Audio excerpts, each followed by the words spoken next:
ਸਤਿ ਸ਼੍ਰੀ ਅਕਾਲ ਜੀ। ਮੈਂ ਤੁਹਾਡਾ ਆਪਣਾ ਦੀਪਕ ਖੰਡੂਰ ਪਹਿਰੇਦਾਰ ਟੀਵੀ ਲਈ ਅਸੀਂ ਅੱਜ ਇੱਕ ਨਵਾਂ ਪ੍ਰੋਗਰਾਮ ਸ਼ੁਰੂ ਕਰਨ ਜਾ ਰਹੇ ਹਾਂ ਜਿਸ ਦਾ ਨਾਮ ਆ ਸੱਚੋ ਸੱਚ। ਇਸ ਪ੍ਰੋਗਰਾਮ ਦੇ ਤਹਿਤ ਅਸੀਂ ਕੋਸ਼ਿਸ਼ ਕਰਾਂਗੇ ਵੀ ਜੋ ਪਰਦੇ ਦੇ ਪਿੱਛੇ ਲੁਕਿਆ ਹੋਇਆ ਸੱਚ ਹੈ ਉਹ ਤੁਹਾਡੇ ਅਸੀਂ ਸਾਹਮਣੇ ਪੇਸ਼ ਕਰ ਸਕੀਏ, ਕਿਉਂਕਿ ਸਾਰੇ ਪਹਿਰੇਦਾਰ ਅਖਬਾਰ ਦੇ ਜਿੰਨੇ ਵੀ ਪਾਠਕ ਨੇ ਉਹ ਚੰਗੀ ਤਰ੍ਹਾਂ ਜਾਣਦੇ ਨੇ ਵੀ ਜਿਹੜਾ ਪਿਛਲੇ ਸਮੇਂ ਦੇ ਵਿੱਚ ਇੱਕ ਪਹਿਰੇਦਾਰ ਅਖਬਾਰ ਨੂੰ ਲੈ ਕੇ ਮੁੱਖ ਸੰਪਾਦਕ ਸਰਦਾਰ ਜਸਪਾਲ ਸਿੰਘ ਹੇਰਾ ਜੀ ਨੂੰ ਲੈ ਕੇ ਜਿਹੜਾ ਕਿੰਤੂ ਪ੍ਰੰਤੂ ਜਿਹੜਾ ਬਵਾਲ ਇੱਕ ਖੜਾ ਕੀਤਾ ਗਿਆ, ਅੱਜ ਅਸੀਂ ਉਸ ਬਵਾਲ ਦੀ ਜਿਹੜੀ ਸੱਚਾਈ ਆ ਉਹ ਤੁਹਾਡੇ ਸਾਹਮਣੇ ਲਿਆਉਣ ਦੀ ਪੂਰੀ ਕੋਸ਼ਿਸ਼ ਕਰਾਂਗੇ। ਇਹਦੇ ਵਿੱਚ ਮੈਂ ਤੁਹਾਨੂੰ ਦੱਸਣਾ ਚਾਹੁੰਦਾ ਵੀ ਮੈਂ ਤਕਰੀਬਨ 2003 ਦੇ ਵਿੱਚ ਸਰਦਾਰ ਜਸਪਾਲ ਸਿੰਘ ਹੇਰਾ ਜੀ ਦੇ ਨਾਲ ਪਹਿਰੇਦਾਰ ਅਖਬਾਰ ਦੇ ਵਿੱਚ ਬਤੌਰ ਪੱਤਰਕਾਰ ਜੁੜਿਆ ਸੀ ਅਤੇ ਉਦੋਂ ਤੋਂ ਮੈਂ ਦੇਖ ਰਿਹਾ ਇਸ ਗੱਲ ਨੂੰ ਵੀ ਸਰਦਾਰ ਜਸਪਾਲ ਸਿੰਘ ਹੇਰਾ ਨੇ ਕਿਵੇਂ ਆਪਣੇ ਖੂਨ ਪਸੀਨੇ ਨਾਲ ਪਹਿਰੇਦਾਰ ਅਖਬਾਰ ਨੂੰ ਇਸ ਮੁਕਾਮ 'ਤੇ ਲਿਆਂਦਾ। ਪਿਛਲੇ ਜਦੋਂ ਤੋਂ ਮੈਂ ਦੇਖਦਾ ਅਖਬਾਰ ਭਾਵੇਂ 2000 ਦੇ ਵਿੱਚ ਸ਼ੁਰੂ ਕੀਤਾ, ਸੰਨ 2000 'ਚ ਹੋਇਆ, ਮੈਂ 2003 'ਚ ਆਇਆ। ਪਿਛਲੇ 17 ਸਾਲਾਂ ਦੇ ਵਿੱਚ ਜੋ ਸੰਤਾਪ, ਆਰਥਿਕ ਸੰਤਾਪ, ਸਿਹਤ ਦਾ ਸੰਤਾਪ ਸਰਦਾਰ ਜਸਪਾਲ ਸਿੰਘ ਹੇਰਾ ਜੀ ਨੇ ਆਪਦੇ ਪਿੰਡੇ 'ਤੇ ਹੰਢਾਇਆ, ਉਹ ਮੈਂ ਆਪਣੀਆਂ ਇਹਨਾਂ ਅੱਖਾਂ ਦੇ ਨਾਲ ਅਸੀਂ ਦੇਖਿਆ ਵੀ ਕਿਵੇਂ ਉਹਨਾਂ ਨੇ ਪਹਿਰੇਦਾਰ ਨੂੰ ਅੱਜ 20ਵੇਂ ਵਰ੍ਹੇ 'ਚ ਜਵਾਨੀ ਦੇ ਵਿੱਚ ਜੇ ਆਪਾਂ ਕਹਿ ਦਈਏ ਅਖਬਾਰ ਪ੍ਰਵੇਸ਼ ਹੋ ਗਿਆ, ਜਵਾਨ ਕਰਨ ਦੇ ਵਿੱਚ ਉਹਨਾਂ ਨੇ ਆਪਣੇ ਸਰੀਰ 'ਤੇ ਆਪਣੀ ਬੁਢਾਪਾ ਜਿਹੜਾ ਉਹਨਾਂ ਦੇ ਉਮਰ ਤੋਂ ਪਹਿਲਾਂ ਆਪਦੇ ਸਰੀਰ ਦੇ ਉੱਪਰ ਲੈ ਆਂਦਾ। ਸੋ ਅੱਜ ਆਪਾਂ ਗੱਲ ਕਰਾਂਗੇ ਪਹਿਰੇਦਾਰ ਅਖਬਾਰ ਬਾਰੇ। ਸੋ ਅੱਜ ਆਪਣੇ ਨਾਲ ਨੇ ਪਹਿਰੇਦਾਰ ਅਖਬਾਰ ਦੇ ਜਿਹੜੇ ਮੁੱਖ ਸੰਪਾਦਕ ਸਰਦਾਰ ਜਸਪਾਲ ਸਿੰਘ ਹੇਰਾ ਜੀ ਦੇ ਸਪੁੱਤਰ ਰਿਸ਼ਵਦੀਪ ਸਿੰਘ ਹੇਰਾ ਜੀ, ਉਹ ਸਾਡੇ ਨਾਲ ਨੇ। ਉਹਨਾਂ ਨਾਲ ਆਪਾਂ ਅੱਜ ਆਪਣੇ ਵਿਚਾਰਾਂ ਦੀ ਸਾਂਝ ਪਾਵਾਂਗੇ। ਰਿਸ਼ਵਦੀਪ ਜੀ, ਤੁਹਾਡਾ ਸਵਾਗਤ ਆ ਪ੍ਰੋਗਰਾਮ ਸੱਚੋ ਸੱਚ ਦੇ ਵਿੱਚ। ਹਾਂਜੀ ਦੀਪਕ ਜੀ, ਧੰਨਵਾਦ ਜੀ। ਪਹਿਲਾਂ ਤਾਂ ਪਹਿਰੇਦਾਰ ਟੀਵੀ ਦੇਖ ਰਹੇ ਸਾਰੇ ਦਰਸ਼ਕ ਗੁਰੂ ਫਤਿਹ ਪਰਿਵਾਰ ਕਰ ਜੀ, ਵਾਹਿਗੁਰੂ ਜੀ ਕਾ ਖਾਲਸਾ, ਵਾਹਿਗੁਰੂ ਜੀ ਕੀ ਫਤਿਹ ਜੀ। ਰਿਸ਼ਵਦੀਪ ਜੀ, ਸਭ ਤੋਂ ਪਹਿਲਾ ਸਵਾਲ ਜਿਹੜਾ ਦਰਸ਼ਕਾਂ ਦੇ ਮਨਾਂ ਦੇ ਵਿੱਚ ਵੀ ਇਹ ਸਵਾਲ ਆਉਂਦਾ ਵੀ ਜਿਹੜਾ ਪਹਿਰੇਦਾਰ ਅਖਬਾਰ ਆ ਇਹਦੀ ਮਾਲਕੀ ਨੂੰ ਲੈ ਕੇ ਕੀ ਚੱਕਰ ਹੈਗਾ, ਉਹਦੇ ਬਾਰੇ ਸਾਨੂੰ ਤੁਸੀਂ ਸਪਸ਼ਟ ਕਰੋ ਜੀ। ਦੇਖੋ ਜੀ ਦੀਪਕ ਜੀ, ਜਿਹੜੀ ਮਾਲਕੀ ਦੀ ਗੱਲ ਆ, ਇਹ ਤਾਂ ਮਾਲਕੀ ਦਾ ਜਿਹੜਾ ਜੋ ਵੀ ਹੈਗਾ ਵਾ ਇਹ ਸਾਰਿਆਂ ਦੇ ਸਾਹਮਣੇ ਸਪਸ਼ਟ ਆ ਬਿਲਕੁਲ, ਕਿਉਂਕਿ 2000 ਤੋਂ ਅਖਬਾਰ ਚੱਲ ਰਿਹਾ ਅਤੇ ਪਾਠਕਾਂ ਨੂੰ ਵੀ ਪਤਾ ਜੀ, ਪੰਥ ਨੂੰ ਵੀ ਪਤਾ ਜੀ, ਸਭ ਨੂੰ ਪਤਾ ਕਿ ਪਹਿਰੇਦਾਰ ਦਾ ਅਸਲ ਮਾਲਕ ਕੌਣ, ਠੀਕ, ਤੇ ਮੁੱਖ ਸੰਪਾਦਕ ਕੌਣ। ਜਿਹੜਾ ਰੌਲਾ ਵਾ ਜੀ ਉਹ ਮਾਲਕੀ ਦਾ ਤਾਂ ਹੈ ਹੀ ਨਹੀਂ ਜੀ। ਰੌਲਾ ਹੈਗਾ ਵਾ ਇੱਕ ਸਿਰਫ ਧੋਖੇ ਨਾਲ ਇੱਕ ਬੜੀ ਸਾਜ਼ਿਸ਼ ਦੇ ਤਹਿਤ ਬਣਾਈ ਗਈ ਇੱਕ ਪਹਿਰੇਦਾਰ ਸੋਸ਼ਲ ਵੈਲਫੇਅਰ ਸੁਸਾਇਟੀ ਦਾ, ਜਿਸ ਦੇ ਵਿੱਚ ਸਰਦਾਰ ਬਲਵਿੰਦਰ ਸਿੰਘ ਬੋਪਰ ਹੈ ਜੀ, ਤੁਸੀਂ ਚੰਗੀ ਤਰ੍ਹਾਂ ਉਹਨਾਂ ਨੂੰ ਜਾਣਦੇ ਹੋਵੋਗੇ। ਉਹਨਾਂ ਨੇ ਕੀ ਕੀਤਾ ਜੀ ਕਿ ਉਸ ਦੇ ਵਿੱਚ ਸੁਸਾਇਟੀ ਦੇ ਵਿੱਚ ਆਪਣੇ ਆਪ ਨੂੰ, ਆਪਣੀ ਪਤਨੀ ਨੂੰ ਅਤੇ ਮੇਰੇ ਭੂਆ ਜੀ ਦਾ ਬੇਟਾ ਜੀ ਉਹਨਾਂ ਨੂੰ, ਅਤੇ ਉਹਨਾਂ ਦੀ ਵਾਈਫ ਜਿਹੜੀ ਉਹਨਾਂ ਨੂੰ, ਅਤੇ ਪਾਪਾ ਨੂੰ, ਮੰਮਾ ਨੂੰ, ਅਤੇ ਇੱਕ ਉਹਨਾਂ ਦਾ ਕੋਈ ਅਕਾਊਂਟੈਂਟ ਸੀ, ਮੈਂ ਨਹੀਂ ਜਾਣਦਾ, ਉਹਨਾਂ ਨੂੰ। ਅਤੇ ਇਹਨਾਂ ਨੇ ਇੱਕ ਸੁਸਾਇਟੀ ਬਣਾ ਲਈ, ਜਿਸ ਸੁਸਾਇਟੀ ਦੇ ਤਹਿਤ ਇਹਨਾਂ ਨੇ ਪਾਪਾ ਨੂੰ ਪ੍ਰਧਾਨ ਬਣਾਇਆ ਸੀ ਅਤੇ ਆਪ ਇਹ ਉਹਦੇ ਚੇਅਰਮੈਨ ਸੀ। ਮੈਨੂੰ ਜ਼ਿਆਦਾ ਨਹੀਂ ਇਸ ਦੇ ਬਾਰੇ ਪਤਾ, ਬਟ ਇਹਨਾਂ ਨੇ ਇੱਕ ਸੁਸਾਇਟੀ ਬਣਾਈ ਸੀ ਕਿਉਂਕਿ ਮੈਂ ਉਸ ਟਾਈਮ ਛੋਟਾ ਸੀ, ਮੈਂ ਕਦੇ ਵੀ ਇੰਨਾ ਯਾਨੀ ਕਿ ਅਖਬਾਰ ਦੇ ਵਿੱਚ ਇੰਟਰਫੇਅਰ ਵੀ ਨਹੀਂ ਕੀਤਾ ਸੀ, ਜਾਂ ਇਸ ਬਾਰੇ ਮੈਨੂੰ ਨੌਲੇਜ ਵੀ ਘੱਟ ਸੀ ਉਸ ਟਾਈਮ, ਜਾਂ ਕੁਛ ਵੀ ਲਾ ਲਓ। ਅਤੇ ਉਹ ਸੁਸਾਇਟੀ ਦੇ ਵਿੱਚ ਇਹਨਾਂ ਨੇ ਉਸ ਤੋਂ ਬਾਅਦ ਕੋਈ ਗਵਰਨਰ ਬੋਡੀ ਬਣਾਈ ਸੀ ਜੀ। ਉਹ ਗਵਰਨਿੰਗ ਬੋਡੀ ਦੇ ਤਹਿਤ ਇਹਨਾਂ ਨੇ ਕੀ ਕੀਤਾ ਜੀ, ਦਿੱਲੀ ਇੱਕ ਐਪਲੀਕੇਸ਼ਨ ਪਾਤੀ ਵੀ ਅਸੀਂ ਪ੍ਰਧਾਨ ਸਰਦਾਰ ਜਸਪਾਲ ਸਿੰਘ ਹੇਰਾ ਨੂੰ ਵਿੱਚੋਂ ਕੱਢ ਰਹੇ ਹਾਂ ਜੀ, ਅਤੇ ਅੱਜ ਤੋਂ ਪਹਿਰੇਦਾਰ ਸੋਸ਼ਲ ਵੈਲਫੇਅਰ ਸੁਸਾਇਟੀ ਦੇ ਜਿਹੜੇ ਮਾਲਕ ਆ ਉਹ ਮੈਂ ਅਤੇ ਮੇਰੀ ਵਾਈਫ ਆ, ਠੀਕ ਹੈ ਜੀ। ਅਤੇ ਉਹ ਹੁਣ ਹਾਈ ਕੋਰਟ 'ਚ ਚੱਲ ਰਿਹਾ ਵੈਸੇ ਕੇਸ ਆਪਣਾ, ਅਤੇ ਉਹ ਥੋੜ੍ਹੇ ਟਾਈਮ 'ਤੇ ਫੈਸਲਾ ਆ ਜਾਊਗਾ। ਅਸੀਂ ਅਦਾਲਤ ਦਾ, ਮਾਣਯੋਗ ਅਦਾਲਤ ਦਾ ਸਤਿਕਾਰ ਕਰਦੇ ਹਾਂ, ਜੋ ਵੀ ਉਹ ਫੈਸਲਾ ਦੇਣਗੇ। ਬਾਕੀ ਤਾਂ ਸਭ ਦੇ ਸਾਹਮਣੇ ਹੈ ਜੀ ਜੋ ਵੀ ਹੈ। ਚਲੋ, ਤੁਹਾਡੇ ਮੁਤਾਬਕ ਜਿਹੜਾ ਇਹ ਰੌਲਾ ਹੈਗਾ ਇਹ ਮਾਲਕੀ ਦਾ ਕੋਈ ਰੌਲਾ ਨਹੀਂ, ਪਹਿਰੇਦਾਰ ਅਖਬਾਰ ਦਾ ਕੋਈ ਰੌਲਾ ਨਹੀਂ, ਇਹ ਜਿਹੜੀ ਸੋਸ਼ਲ ਵੈਲਫੇਅਰ ਸੁਸਾਇਟੀ ਬਣਾਈ ਗਈ ਉਹਦਾ ਇੱਕ ਰੌਲਾ। ਜੀ ਜੀ ਜੀ ਜੀ, ਬਿਲਕੁਲ ਬਿਲਕੁਲ ਉਹਦਾ ਹੀ ਰੌਲਾ ਵਾ। ਉਹ ਇੱਕ ਸਾਜ਼ਿਸ਼ ਦੇ ਤਹਿਤ ਹੀ ਬਣਾਈ ਗਈ ਸੀ, ਕਿਉਂਕਿ ਸੁਸਾਇਟੀ ਦਾ ਉਸ ਟਾਈਮ ਮੈਨੂੰ ਜਿੱਥੇ ਤੱਕ ਲੱਗਦਾ ਹੈਗਾ ਕਿ ਸੁਸਾਇਟੀ ਦੀ ਕੋਈ ਲੋੜ ਹੀ ਨਹੀਂ ਸੀ ਉਸ ਟਾਈਮ 'ਤੇ। ਉਹ ਤਾਂ ਜਦੋਂ ਵਿੱਚ ਆਏ ਸੀ ਜਾਂ ਕੋਈ ਸੀ, ਹੁਣ ਰੱਬ ਜਾਣਦਾ ਜੀ ਉਹ ਕੀ ਉਹਨਾਂ ਦਾ ਸੀਗਾ ਵੀ ਉਹਨਾਂ ਨੇ ਕੀ ਚਾਹੁੰਦੇ ਸੀ ਜਾਂ ਕੀ ਸੀ, ਉਹਨਾਂ ਨੇ ਇੱਕ ਸੁਸਾਇਟੀ ਬਣਾ ਲਈ, ਬਸ ਉਸ ਸੁਸਾਇਟੀ ਦਾ ਹੀ ਰੌਲਾ ਮੇਨ। ਕਿਉਂਕਿ ਜਿਹੜਾ ਮੈਨੂੰ ਤਾਂ ਜਿੱਥੇ ਤੱਕ ਲੱਗਦਾ, ਕਿਉਂਕਿ ਮੈਂ ਵੀ ਪੜ੍ਹਿਆ ਵਾਂ ਜਾਂ ਮੈਨੂੰ ਨੈੱਟ 'ਤੇ ਵੀ ਆਦਤ ਆ, ਮੈਂ ਇਹੋ ਜਿਹੀਆਂ ਚੀਜ਼ਾਂ ਬਾਰੇ ਦੇਖਦਾ ਰਹਿੰਦਾ ਵਾਂ। ਅਤੇ ਮੈਂ ਜਿੰਨਾ ਕੁ ਪੜ੍ਹਿਆ ਵਾ ਮੇਰੇ ਹਿਸਾਬ ਨਾਲ ਤਾਂ ਵੀ 2 ਜਾਣੇ ਕਦੇ ਵੀ ਕਿਸੇ ਵੀ ਸੁਸਾਇਟੀ ਦੇ ਪ੍ਰਧਾਨ ਨੂੰ ਨਹੀਂ ਕੱਢ ਸਕਦੇ ਕਦੇ ਵੀ। ਬਾਕੀ ਜਿਹੜੇ ਮੇਰਾ ਬ੍ਰਦਰ ਆ, ਭੂਆ ਜੀ ਦਾ ਬੇਟਾ, ਉਹ ਇਸ ਟਾਈਮ ਤਾਂ ਆਸਟ੍ਰੇਲੀਆ 'ਚ ਨੇ, ਬਟ ਉਹ ਵੀ ਅਸਲ ਵਿੱਚ ਤਾਂ ਉਹਨਾਂ ਨੇ ਵੀ, ਉਹ ਅੱਜ ਤੱਕ ਵੀ ਇਸ ਗੱਲ ਦਾ ਮਤਲਬ ਉਹਨਾਂ ਨੂੰ ਅਫਸੋਸ ਆ। ਉਹ ਅੱਜ ਤੱਕ ਕਈ ਵਾਰ ਮੈਨੂੰ ਵੀ ਵੀਰਾ ਕਹਿ ਦਿੰਦਾ ਹੁੰਦਾ ਵੀ ਯਾਰ ਮੈਨੂੰ ਇਸ ਗੱਲ ਦਾ ਬਹੁਤ ਅਫਸੋਸ ਆ ਕਿ ਮੈਂ ਇੱਕ ਮਾੜਾ ਜਾਂ ਕੁਛ ਵੀ ਲਾ ਲਓ ਧੋਖੇਬਾਜ਼ ਬੰਦਾ ਵੀ ਤੁਹਾਨੂੰ ਮਿਲਾਤਾ। ਉਹਨਾਂ ਨੂੰ ਵੀ ਇਸ ਗੱਲ ਦਾ ਅਫਸੋਸ ਆ। ਉਹ ਆਪਣੇ ਨਾਲ ਨੇ, ਸ਼ੁਰੂ ਤੋਂ ਨਾਲ ਨੇ, ਕਿਉਂਕਿ ਇੱਕ ਜਿਹੜੇ ਕਹਿੰਦੇ ਹੁੰਦੇ ਆਪਾਂ ਦੁਨਿਆਵੀ ਰਿਸ਼ਤੇ ਨੇ, ਠੀਕ ਹੈ ਜੀ, ਇਹ ਤਾਂ ਛੇਤੀ ਧੋਖਾ ਦੇ ਜਾਂਦੇ ਨੇ, ਬਟ ਜਿਹੜੇ ਖੂਨ ਦੇ ਰਿਸ਼ਤੇ ਨੇ ਜਾਂ ਕੁਛ ਲਾ ਲਓ ਉਹ ਤਾਂ ਨਾਲ ਹੀ ਰਹਿੰਦੇ ਨੇ ਅਤੇ ਨਾਲ ਹੀ ਰਹਿਣਗੇ, ਚਾਹੇ ਉਹ ਮਾੜੇ ਹੋਣ ਚਾਹੇ ਉਹ ਚੰਗੇ ਹੋਣ, ਠੀਕ ਹੈ ਜੀ, ਉਹ ਤਾਂ ਨਾਲ ਹੀ ਰਹਿਣਗੇ। ਬਿਲਕੁਲ ਠੀਕ ਹੈ ਰਿਸ਼ਵ ਜੀ ਤੁਹਾਡੀ ਗੱਲ। ਚਲੋ ਤੁਸੀਂ ਇਸ ਗੱਲ ਨੂੰ ਬੜਾ ਕਲੀਅਰਲੀ ਜਿਹੜੇ ਸਾਡੇ ਦਰਸ਼ਕਾਂ ਨੂੰ ਇਸ ਗੱਲ ਨੂੰ ਦੱਸਿਆ ਵੀ ਜਿਹੜਾ ਰੌਲਾ ਹੈਗਾ ਇਹ ਹੈ ਕੀ ਆ। ਪਰ ਇੱਕ ਤੁਹਾਡੇ 'ਤੇ ਇੱਕ ਇਹ ਵੀ ਗੰਭੀਰ ਇਲਜ਼ਾਮ ਲੱਗਦੇ ਨੇ ਵੀ ਤੁਹਾਨੂੰ ਇੱਕ ਨਸ਼ਿਆਂ ਦੀ ਆ ਜਿਹੜੀ ਉਹ ਬੁਰੀ ਲੱਤ ਲੱਗੀ ਹੋਈ ਆ। ਇਹ ਗੱਲ ਜਿਹੜੀ ਆ ਕਿੱਥੋਂ ਕੁ ਤੱਕ ਸਹੀ ਹੈ ਜੀ? ਜੀ ਬਿਲਕੁਲ, ਇਹ ਗੱਲ ਮੈਂ ਪ੍ਰਵਾਨ ਕਰਦਾ, ਬਿਲਕੁਲ ਠੀਕ ਹੈ ਇਹ। ਅਤੇ ਮੈਂ ਨਸ਼ਾ ਕਾਫੀ ਟਾਈਮ ਕੀਤਾ ਜੀ, ਪਰ ਹੁਣ ਪਿਛਲੇ 2-2.5 ਸਾਲ ਤੋਂ ਮੈਂ ਬਿਲਕੁਲ ਕਲੀਨ ਹਾਂ ਜੀ। ਬਿਲਕੁਲ ਮੈਂ ਜੋ ਵੀ ਸੀ ਮੈਂ ਕਹਿ ਰਿਹਾ ਸੀ, ਅਤੇ ਉਹ ਅੱਜ ਤੋਂ 2.5 ਸਾਲ ਪਹਿਲਾਂ ਸੀ। ਉਹ ਵੀ ਇੱਕ ਜਿੱਦਾਂ ਦੀਪਕ ਜੀ ਜੇ ਕਹਿ ਲਿਆ ਜਾਵੇ ਤਾਂ ਇੱਕ ਬਹੁਤ ਵੱਡੀ ਸਾਜ਼ਿਸ਼ ਦੇ ਤਹਿਤ, ਉਹ ਲਾ ਲਓ ਵੀ ਇੱਕ ਪਹਿਰੇਦਾਰ ਅਖਬਾਰ ਨੂੰ ਹਥਿਆਉਣ ਲਈ ਜਾਂ ਕੁਛ ਵੀ ਲਗਾ ਲਓ ਹੈ ਨਾ, ਉਸ ਦੇ ਤਹਿਤ ਉਹ ਸਾਰਾ ਜਿਹੜਾ ਸੀਗਾ ਜਾਲ ਆਪਾਂ ਕਹਿ ਲਈਏ ਉਹ ਵਿਛਾਇਆ ਗਿਆ ਸੀ। ਅਤੇ ਉਹਦੇ ਵਿੱਚ ਹੁਣ ਇਹ ਤਾਂ ਉਹ ਜਾਣੀ ਜਾਣਾ ਜੀ, ਪਰਮਾਤਮਾ ਉਹਦੀ ਦੇਣ ਆ ਕਿ ਮੈਂ ਮੁੜਿਆ ਆ, ਜਾਂ ਲਾ ਲਓ, ਨਹੀਂ ਤਾਂ ਮੇਰੇ ਤਾਂ ਇਹ ਹਾਲਾਤ ਹੋ ਗਏ ਸੀ ਮੈਂ ਅੱਜ ਮਰਿਆ ਕੱਲ੍ਹ ਮਰਿਆ, ਇਹ ਹਾਲਾਤ ਵੀ ਹੋ ਗਏ ਸੀ। ਨਹੀਂ, ਨਸ਼ੇ ਕਰਨ ਦੇ ਪਿੱਛੇ ਵੀ ਸਾਜ਼ਿਸ਼ ਹੈ ਕੋਈ? ਇਹ ਤਾਂ ਦੀਪਕ ਜੀ ਮੈਂ ਤੁਹਾਨੂੰ ਹੁਣ ਕਲੀਅਰ ਕਰ ਦਿੰਦਾ ਜੀ, ਬਿਲਕੁਲ ਦਰਸ਼ਕਾਂ ਨੂੰ ਵੀ ਕਲੀਅਰ ਕਰ ਦਿੰਦਾ, ਕਿਉਂਕਿ ਇਹ ਤੁਹਾਡੇ ਬਹੁਤ ਵੱਡੀ ਜਿਹੜੇ ਇਲਜ਼ਾਮ ਨੇ, ਬਹੁਤ ਵੱਡੇ ਪੱਧਰ 'ਤੇ ਬੜੇ ਜ਼ਿੰਮੇਵਾਰ ਬੰਦਿਆਂ ਨੇ ਇਹ ਗੱਲਾਂ ਨੂੰ ਇਲਜ਼ਾਮ ਲਾਏ ਨੇ। ਅਸੀਂ ਪਾਠਕਾਂ ਨੂੰ ਇਹ ਸਪਸ਼ਟ ਕਰਨਾ ਚਾਹੁੰਦੇ ਹਾਂ ਵੀ ਇਹਦੇ ਪਿੱਛੇ ਗੱਲ ਹੈ ਕੀ ਆ, ਉਹ ਅਸੀਂ ਤੁਹਾਡੇ ਮੂੰਹੋਂ ਅੱਜ ਸੁਣਨਾ ਚਾਹੁੰਦੇ ਹਾਂ ਜੀ, ਕਿਉਂਕਿ ਪ੍ਰੋਗਰਾਮ ਆ ਜੋ ਸੱਚੋ ਸੱਚ ਆ। ਅੱਜ ਕੋਸ਼ਿਸ਼ ਅਸੀਂ ਪਹਿਲਾਂ ਵੀ ਦਰਸ਼ਕਾਂ ਨਾਲ ਵਾਅਦਾ ਕਰਿਆ ਵੀ ਅਸੀਂ ਸੱਚ ਹੀ ਬਿਆਨ ਕਰਾਂਗੇ, ਅਤੇ ਤੁਹਾਨੂੰ ਵੀ ਇਹੀ ਸਾਡੇ ਵੱਲੋਂ ਬੇਨਤੀ ਆ ਵੀ ਜੋ ਸੱਚ ਆ ਉਹੀ ਕਿਹਾ ਜਾਵੇ।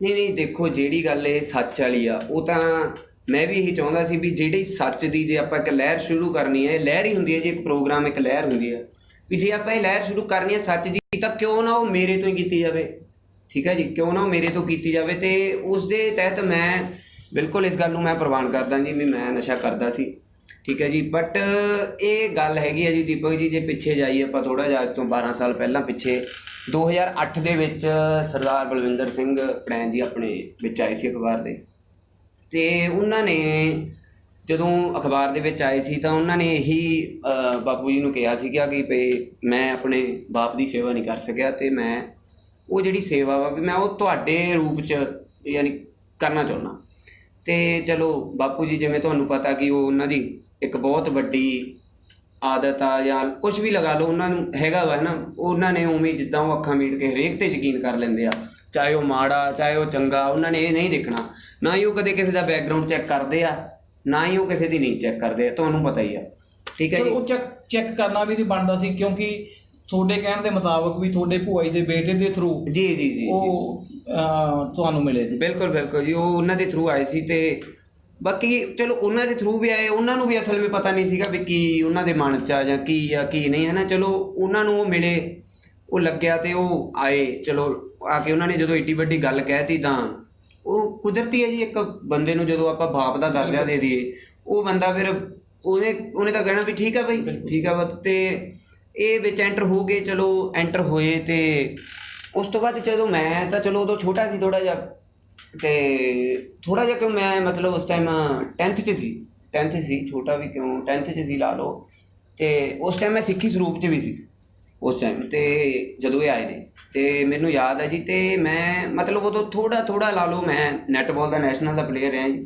ਅਤੇ ਮੈਂ ਉਦੋਂ ਥੋੜ੍ਹਾ ਯਾਨੀ ਕਿ ਲਾਈਨ ਤੋਂ ਥੱਲੇ ਉਤਰ ਰਿਹਾ ਸੀ, ਮੇਰੀ ਸਟਾਰਟਿੰਗ ਸੀ ਲਾ ਲਓ, ਕੁਛ ਵੀ ਲਗਾ ਲਓ ਵੀ, ਯਾਨੀ ਕਿ ਉਹ ਥੋੜ੍ਹਾ ਜਿਹਾ ਜਿੱਦਾਂ ਸੰਗਤ ਦਾ ਅਸਰ ਸੀ, ਠੀਕ ਹੈ ਜੀ, ਕਿਉਂਕਿ ਬਾਹਰ ਅੰਦਰ ਜਾਂਦੇ ਸੀ, ਖੇਡਣ ਜਾਂਦੇ ਸੀ, ਉੱਥੇ ਜਦੋਂ ਦੇਖਣਾ ਸਾਰਿਆਂ ਨੂੰ, ਅਤੇ ਉੱਦਾਂ ਚਲੋ ਹੋ ਰਿਹਾ ਸੀ। ਅਤੇ ਉਹਦੇ ਤਹਿਤ ਚਲੋ ਜਦੋਂ ਇਹ ਆ ਗਏ, ਅਤੇ ਮੈਂ ਜੀ ਜਦੋਂ ਵੀ ਆਫਿਸ ਆਉਣਾ, ਮੈਂ ਘੱਟ ਆਉਂਦਾ ਸੀ, ਜਦੋਂ ਵੀ ਮੈਂ ਆਉਣਾ ਅਤੇ ਮੈਂ ਬਾਪੂ ਜੀ ਦੇ ਨਾਲ ਹੀ ਜਾਣਾ, ਅਤੇ ਮੈਂ ਦੇਖਣਾ ਵੀ ਜਦੋਂ ਇਹਨਾਂ ਨੇ ਬਲਵਿੰਦਰ ਸਿੰਘ ਜੀ ਨੇ ਜਦੋਂ ਬਾਪੂ ਜੀ ਨੇ ਅੰਦਰ ਐਂਟਰ ਹੋਣਾ, ਇਹਨਾਂ ਨੇ ਆਉਣਾ, ਇਹਨਾਂ ਨੇ ਜੇਬ 'ਚ ਰੁਮਾਲ ਕੱਢਣਾ ਜੀ, ਤੇ ਬਾਪੂ ਜੀ ਦੀ ਜੁੱਤੀ ਤੇ ਰੁਮਾਲ ਫੇਰ ਕੇ, ਠੀਕ ਹੈ ਜੀ, ਮਿੱਟੀ ਪੂੰਝ ਕੇ ਪੈਰਾਂ ਤੇ ਸਿਰ ਲਾ ਕੇ, ਤੇ ਉਹ ਰੁਮਾਲ ਸਤਿਕਾਰ ਕਰਦੇ ਸੀ। ਹਾਂਜੀ, ਉਹ ਰੁਮਾਲ ਵਾਪਸ ਆਪਣੀ ਜੇਬ 'ਚ ਪਾ ਲੈਣਾ।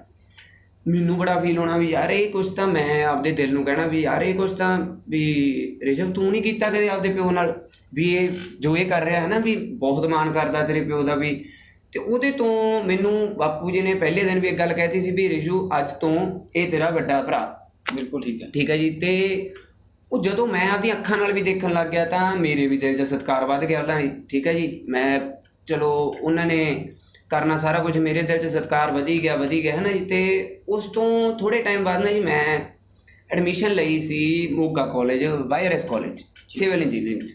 ਚਲੋ ਜੀ ਮੈਂ ਐਡਮਿਸ਼ਨ ਲਈ, ਤੇ ਉਹ ਐਡਮਿਸ਼ਨ ਲੈਣ ਤੋਂ ਬਾਅਦ ਮੇਰਾ ਉੱਥੇ ਮਨ ਨਹੀਂ ਟਿਕਿਆ। ਕੁਛ ਕੁ ਮੈਨੂੰ ਲੋਕਾਂ ਨੇ ਕਹਿਤਾ ਯਾਰ ਇਹਦੀ ਵੈਲਿਊ ਨਹੀਂ ਰਹੀ, ਕੁਛ ਨਹੀਂ ਰਿਹਾ, ਜੇ ਰਿਹਾ ਉਹ। ਚਲੋ ਜੀ ਮੇਰਾ ਉੱਥੇ ਮਨ ਨਹੀਂ ਟਿਕਿਆ, ਮੈਂ ਉਹ ਸਾਲ ਡਰੋਪ ਕਰ ਲਿਆ।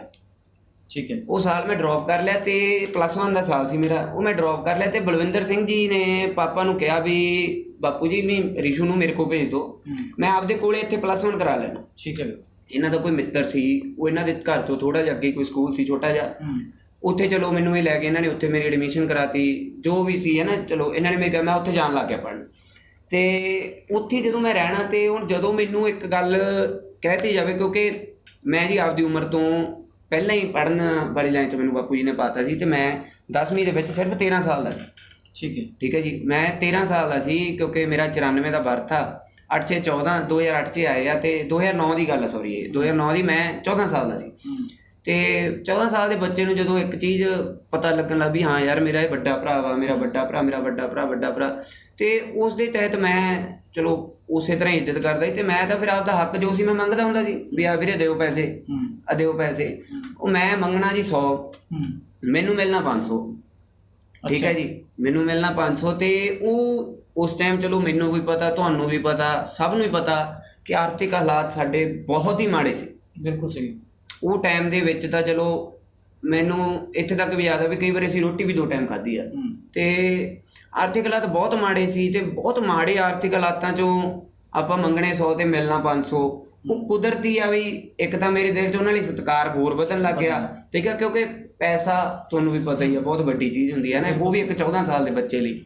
ਤੇ ਉਹ ਮੈਂ ਚਲੋ ਜੀ ਦਿੰਦੇ ਰਹੇ ਪੈਸੇ, ਦਿੰਦੇ ਰਹੇ।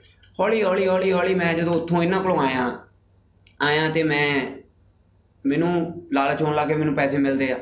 ਮੈਂ ਕੀ ਕਰਨਾ ਜੀ, ਉੱਥੋਂ ਆਉਣਾ ਜਗਰਾਉਂ ਤੋਂ ਲੁਧਿਆਣੇ, ਦਫ਼ਤਰ ਜਾਣਾ, ਦਫ਼ਤਰ ਜਾ ਕੇ ਪੈਸੇ ਮੰਗਣੇ, ਬਲਵਿੰਦਰ ਸਿੰਘ ਜੀ ਨੇ ਪੂਰਾ ਪਰਸ ਖਾਲੀ ਕਰਕੇ ਫੜਾ ਦੇਣਾ। ਅੱਛਾ ਜੀ। ਤੇ ਮੈਂ ਜੀ ਚਲੋ ਮੈਂ ਹੋਰ ਖੁਸ਼ ਹੋ ਜਾਣਾ। ਪਰਸ ਦੇ ਵਿੱਚ ਜਿੰਨੇ ਪੈਸੇ ਹੁੰਦੇ ਸੀ, ਜਿੰਨੇ ਯਾਨੀ ਕਿ ਮੈਂ ਕਈ ਵਾਰੀ ਤਾਂ ਇੱਥੇ ਤੱਕ ਵੀ ਮੈਨੂੰ ਹੁੰਦਾ ਮੈਂ ਵੀਰੇ ਯਾਰ ਤੁਸੀਂ ਪਰਸ ਕਿਉਂ ਖਾਲੀ ਕਰਤਾ, ਤੁਸੀਂ ਤਾਂ ਰੱਖੋ, ਉਹ ਮੈਂ ਆ ਜਾਣਗੇ, ਮੇਰਾ ਰੱਬ। ਨਹੀਂ ਹੋ ਸਕਦਾ ਤੁਹਾਨੂੰ ਉਹ ਇੱਕ ਛੋਟਾ ਭਰਾ ਮੰਨਦੇ ਹੋਣ ਤਾਂ ਤੁਹਾਨੂੰ ਸਾਰੇ ਦਿੰਦੇ ਹੋਣ। ਇਹ ਦੇਖੋ ਜੀ, ਉਹ ਤਾਂ ਹੁਣ ਸਾਰੀ ਦੁਨੀਆ ਦੇ ਸਾਹਮਣੇ ਹੀ ਆ ਗਿਆ। ਜੇ ਉਹ ਮੈਨੂੰ ਛੋਟਾ ਭਰਾ ਮੰਨਦੇ ਹੁੰਦੇ ਤਾਂ ਐਡੇ ਵੱਡੇ ਮੇਰੇ ਤੇ ਐਲੀਗੇਸ਼ਨ ਨਾ ਲਾਉਂਦੇ, ਕਦੇ ਵੀ ਨਾ ਲਾਉਂਦੇ, ਹੈ ਨਾ। ਪਰਸਨਲੀ ਜੋ ਉਹਨਾਂ ਨੇ ਅਟੈਕ ਕੀਤਾ, ਜੋ ਵੀ ਮੇਰੇ ਬਾਪ ਤੇ ਕੀਤਾ, ਸਾਰਾ ਕੁਝ ਤੁਹਾਡੇ ਸਾਹਮਣੇ ਹੀ ਹੈ। ਠੀਕ ਹੈ। ਜੇ ਉਹ ਮੈਨੂੰ ਛੋਟਾ ਭਰਾ ਮੰਨਦੇ ਹੁੰਦੇ ਤਾਂ ਕਦੇ ਵੀ ਪਹਿਰੇਦਾਰ ਅਖਬਾਰ ਤੇ ਕਬਜ਼ਾ ਕਰਨ ਦੀ ਕੋਸ਼ਿਸ਼ ਨਾ ਕਰਦੇ ਜੀ। ਠੀਕ ਹੈ। ਪਹਿਲੀ ਤਾਂ ਸਭ ਤੋਂ ਵੱਡੀ ਗੱਲ ਇਹ ਹੈ। ਤੇ ਉਹ ਮੈਨੂੰ ਜੀ ਚਲੋ ਮੈਂ ਇੱਥੋਂ ਫਿਰ ਮੈਂ ਜਗਰਾਉਂ ਆ ਗਿਆ, +2 'ਚ ਮੈਂ ਜੈਨ ਸਕੂਲ 'ਚ ਲੱਗ ਗਿਆ ਜੀ। ਤੇ ਸੌਰੀ ਜਦੋਂ ਮੈਂ +1 ਉੱਥੋਂ ਵਾਪਸ ਆਇਆ ਨਾ ਜੀ, ਉੱਥੋਂ ਮੈਂ ਵਾਪਸ ਆਇਆ ਤਾਂ ਮੈਂ ਆ ਕੇ ਚੜ੍ਹ ਗਿਆ ਉਸ ਲਾਈਨ 'ਤੇ। ਸੰਗਤ ਮਾੜੀ ਹੋ ਗਈ, ਜੂੜਾ ਸੀ, ਖੁੱਲੇ ਪੈਸੇ ਮਿਲਣ ਲੱਗੇ, ਖੁੱਲੇ ਪੈਸੇ ਮਿਲਦੇ ਸੀ, ਮੇਰੀ ਸੰਗਤ ਮਾੜੀ ਹੋ ਗਈ।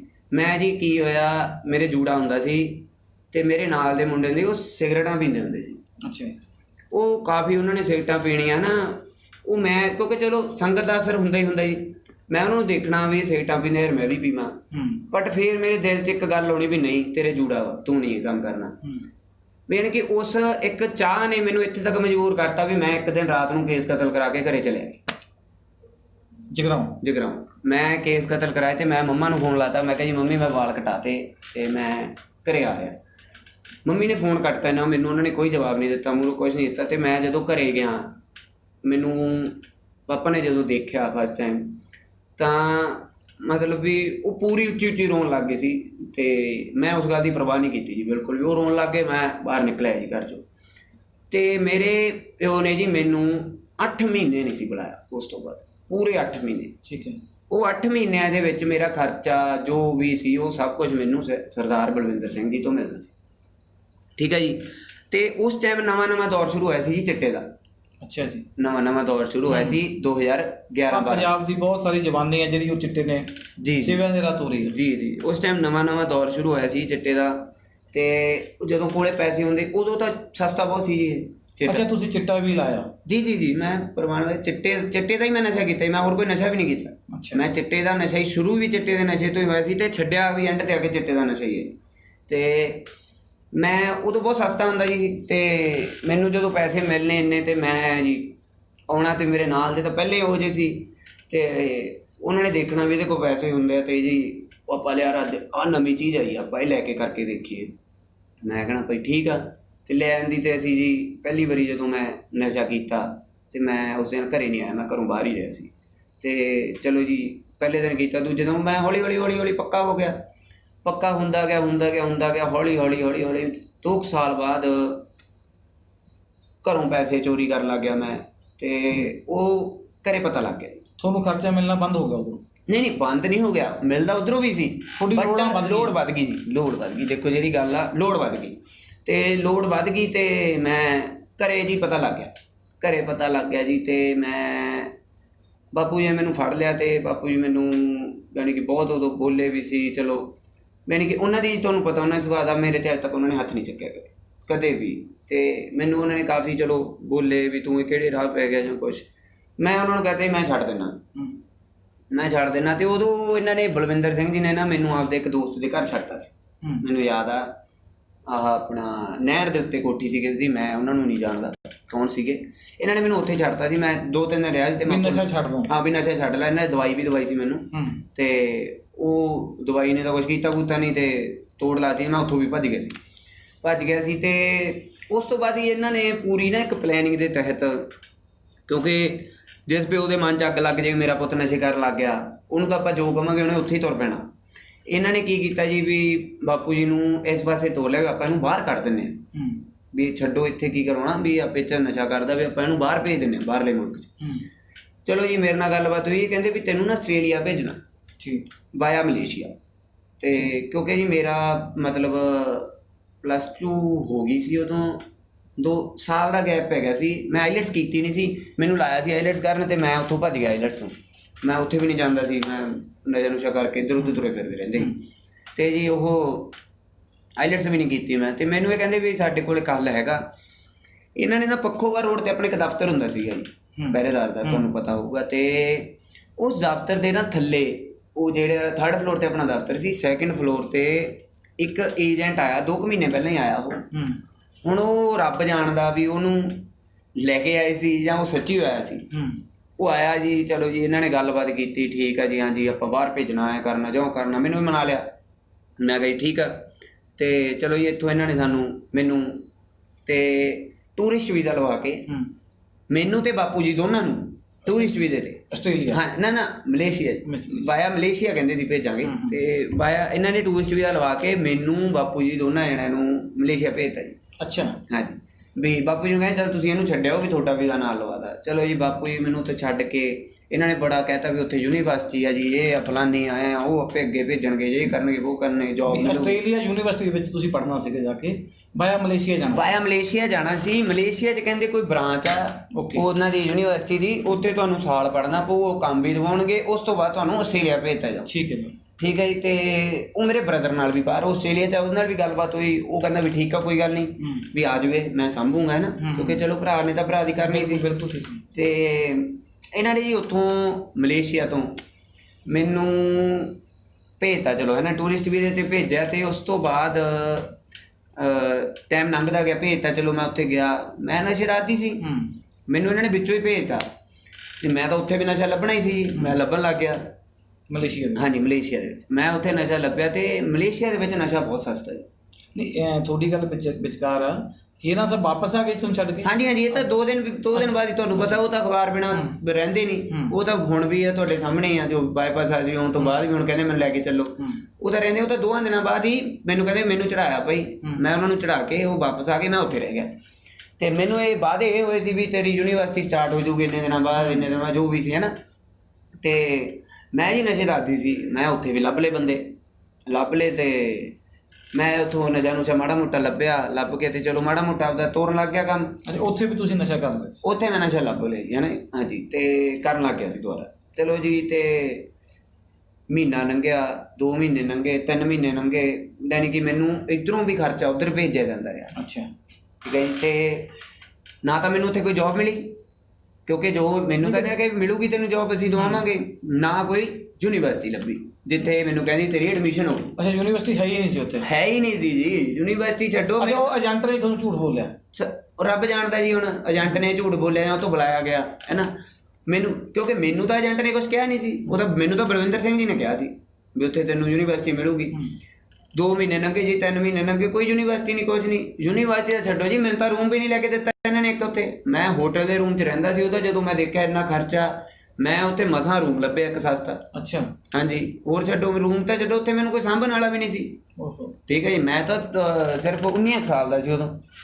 ਇਹ 2014 ਦੀ ਗੱਲ ਹੈ। ਤੁਸੀਂ ਇਹ ਗੱਲ ਉੱਥੋਂ ਹੀਰਾ ਸਾਹਿਬ ਨਾਲ ਇੱਥੇ ਸਾਂਝੀ ਨਹੀਂ ਕਰੀ? ਮੈਂ ਜੀ ਕਰਦਾ ਸੀ, ਮੈਂ ਉੱਥੋਂ ਫੋਨ ਕਰਨਾ ਵੀ ਬਾਪੂ ਜੀ ਆਹ ਗੱਲ ਆ। ਇਹਨਾਂ ਨੇ ਇੱਥੋਂ ਪਤਾ ਨਹੀਂ ਉਹਨਾਂ ਨੂੰ ਕੀ ਪੱਟੀ ਪੜ੍ਹਾ ਦਿੰਦੇ ਸੀ। ਠੀਕ ਹੈ, ਇਹ ਇੱਥੋਂ ਆ ਹੋ ਰਿਹਾ ਜੀ, ਹੋ ਰਿਹਾ ਜੀ, ਰੱਖੀ ਰੱਖਿਆ ਜੀ ਇਹਨਾਂ ਨੇ ਮੈਨੂੰ। ਹੋ ਰਿਹਾ ਜੀ ਏਦਾਂ ਕਰਦੇ ਕਰਦੇ 4-5 ਮਹੀਨੇ ਲੰਘ ਗਏ ਤੇ ਸਿਰਫ ਇਹਨਾਂ ਨੂੰ ਹੀ ਪਤਾ ਸੀ ਵੀ ਮੈਂ ਉੱਥੇ ਕਿੱਥੇ ਰਹਿਣਾ ਜਾਂ ਕੀ ਆ ਕੀ ਨਹੀਂ, ਕਿਵੇਂ ਰਹਿਣਾ। ਕਿਉਂਕਿ ਮੇਰੇ ਉੱਥੇ ਤਾਂ ਇੰਨੇ ਮਾੜੇ ਹਾਲਾਤ ਆ ਗਏ ਸੀ, ਕਿਉਂਕਿ ਮੈਂ ਨਸ਼ਾ ਕਰਦਾ ਸੀ ਤੇ ਮੈਂ ਨਸ਼ਾ ਵੀ ਕਰਦਾ ਸੀ, ਮੈਂ ਰੋਟੀ ਵੀ ਖਾਣੀ ਹੁੰਦੀ ਸੀ, ਮੈਂ ਰੂਮ ਦਾ ਰੈਂਟ ਵੀ ਦੇਣਾ ਹੁੰਦਾ ਸੀ ਨਾ। ਮੈਂ ਇੱਧਰ ਕੰਮ ਹੈ ਨਹੀਂ ਸੀ, ਕੰਮ ਮਿਲਿਆ ਹੀ ਨਹੀਂ। ਜਦੋਂ ਮਲੇਸ਼ੀਆ ਦੇ ਵਿੱਚ ਤਾਂ ਸਭ ਨੂੰ ਹੀ ਪਤਾ ਕਾਹਦਾ ਕੰਮ ਆ, ਕੋਈ ਕੰਮ ਨਹੀਂ ਉੱਥੇ, ਚੌਂਕੀਦਾਰੀ ਦਾ ਕੰਮ ਆ। ਠੀਕ ਹੈ, ਉਹ ਚੌਂਕੀਦਾਰੀ ਦਾ ਕੰਮ ਆ ਜਿਹੜਾ, ਉਹਦੇ 'ਚ ਵੀ ਉਹ ਆ ਕੇ ਠੁੱਡੇ ਮਾਰਦੇ ਆ ਪੰਜਾਬੀਆਂ ਦੇ। ਮੈਂ ਖੁਦ ਆਪਦੀਆਂ ਅੱਖਾਂ ਨਾਲ ਦੇਖਿਆ ਜੀ। ਠੀਕ ਹੈ, ਤੇ ਉਹ ਜਿਹਾ ਕੰਮ ਕਰਨ ਨੂੰ ਦਿਲ ਨਹੀਂ ਸੀ ਪੈਂਦਾ ਵੀ ਕਿਵੇਂ ਕਰ ਲਈਏ। ਤੇ ਕਿਉਂਕਿ ਜਦੋਂ ਇੱਥੋਂ ਆਪਾਂ ਪੂਰੀ ਐਸ਼ 'ਚੋਂ ਨਿਕਲ ਕੇ ਗਏ ਵੀ ਤੇ ਇੱਕਦਮ ਦਿਲ ਹੀ ਨਹੀਂ ਮੰਨਦਾ ਬੰਦੇ ਦਾ। ਤੇ ਇਹਨਾਂ ਨੇ ਜੀ ਚਲੋ ਐਂ ਹੀ ਲਾਰੇ ਲਾਈ ਗਏ ਜੀ, ਮਿਲੂ ਜੀ। ਤੇ ਇੱਕ ਦਿਨ ਇਹਨਾਂ ਨੇ, ਉਹਨੂੰ ਰੱਬ ਜਾਣਦਾ ਜੀ ਵੀ ਉਹ ਇਹਨਾਂ ਦੀ ਸਾਜ਼ਿਸ਼ ਸੀ ਜਾਂ ਕੀ ਸੀ, ਜਿਹੜੀ ਇਹ ਗੱਲ ਕਰਦੇ ਮਲੇਸ਼ੀਆ ਤੋਂ ਛੁਡਾ ਕੇ ਲਿਆਂਦਾ ਮੈਨੂੰ ਜੀ। ਉੱਥੋਂ ਪੁਲਿਸ ਲੈ ਗਈ ਫੜ ਕੇ ਮਲੇਸ਼ੀਆ ਤੋਂ, ਕਿਉਂਕਿ ਮੇਰਾ ਵੀਜ਼ਾ ਵੀ ਐਕਸਪਾਇਰ ਹੋ ਗਿਆ ਸੀ। ਵੀਜ਼ਾ ਮੇਰਾ ਐਕਸਪਾਇਰ ਆਪੇ ਹੋਣਾ ਸੀ, 1 ਮਹੀਨੇ ਤੋਂ ਬਾਅਦ ਐਕਸਟੈਂਡ ਕਰਾ ਕੇ 2 ਮਹੀਨੇ ਦਾ ਕਰਾਤਾ ਉਹਨੂੰ। ਉਸ ਤੋਂ ਬਾਅਦ ਕਿਸੇ ਨੇ ਮੇਰੀ ਬਾਤ ਨਹੀਂ ਪੁੱਛੀ। ਠੀਕ ਹੈ ਜੀ, ਬਾਪੂ ਜੀ ਕਹਿੰਦੇ ਸੀ ਜੇ ਉਹਨਾਂ ਨੂੰ ਕਹਿੰਦੇ ਹਾਂਜੀ ਹੋ ਗਿਆ ਜੀ, ਹੋ ਰਿਹਾ ਜੀ, ਇਹ ਜੀ ਉਹ ਜੀ ਹੈ ਨਾ।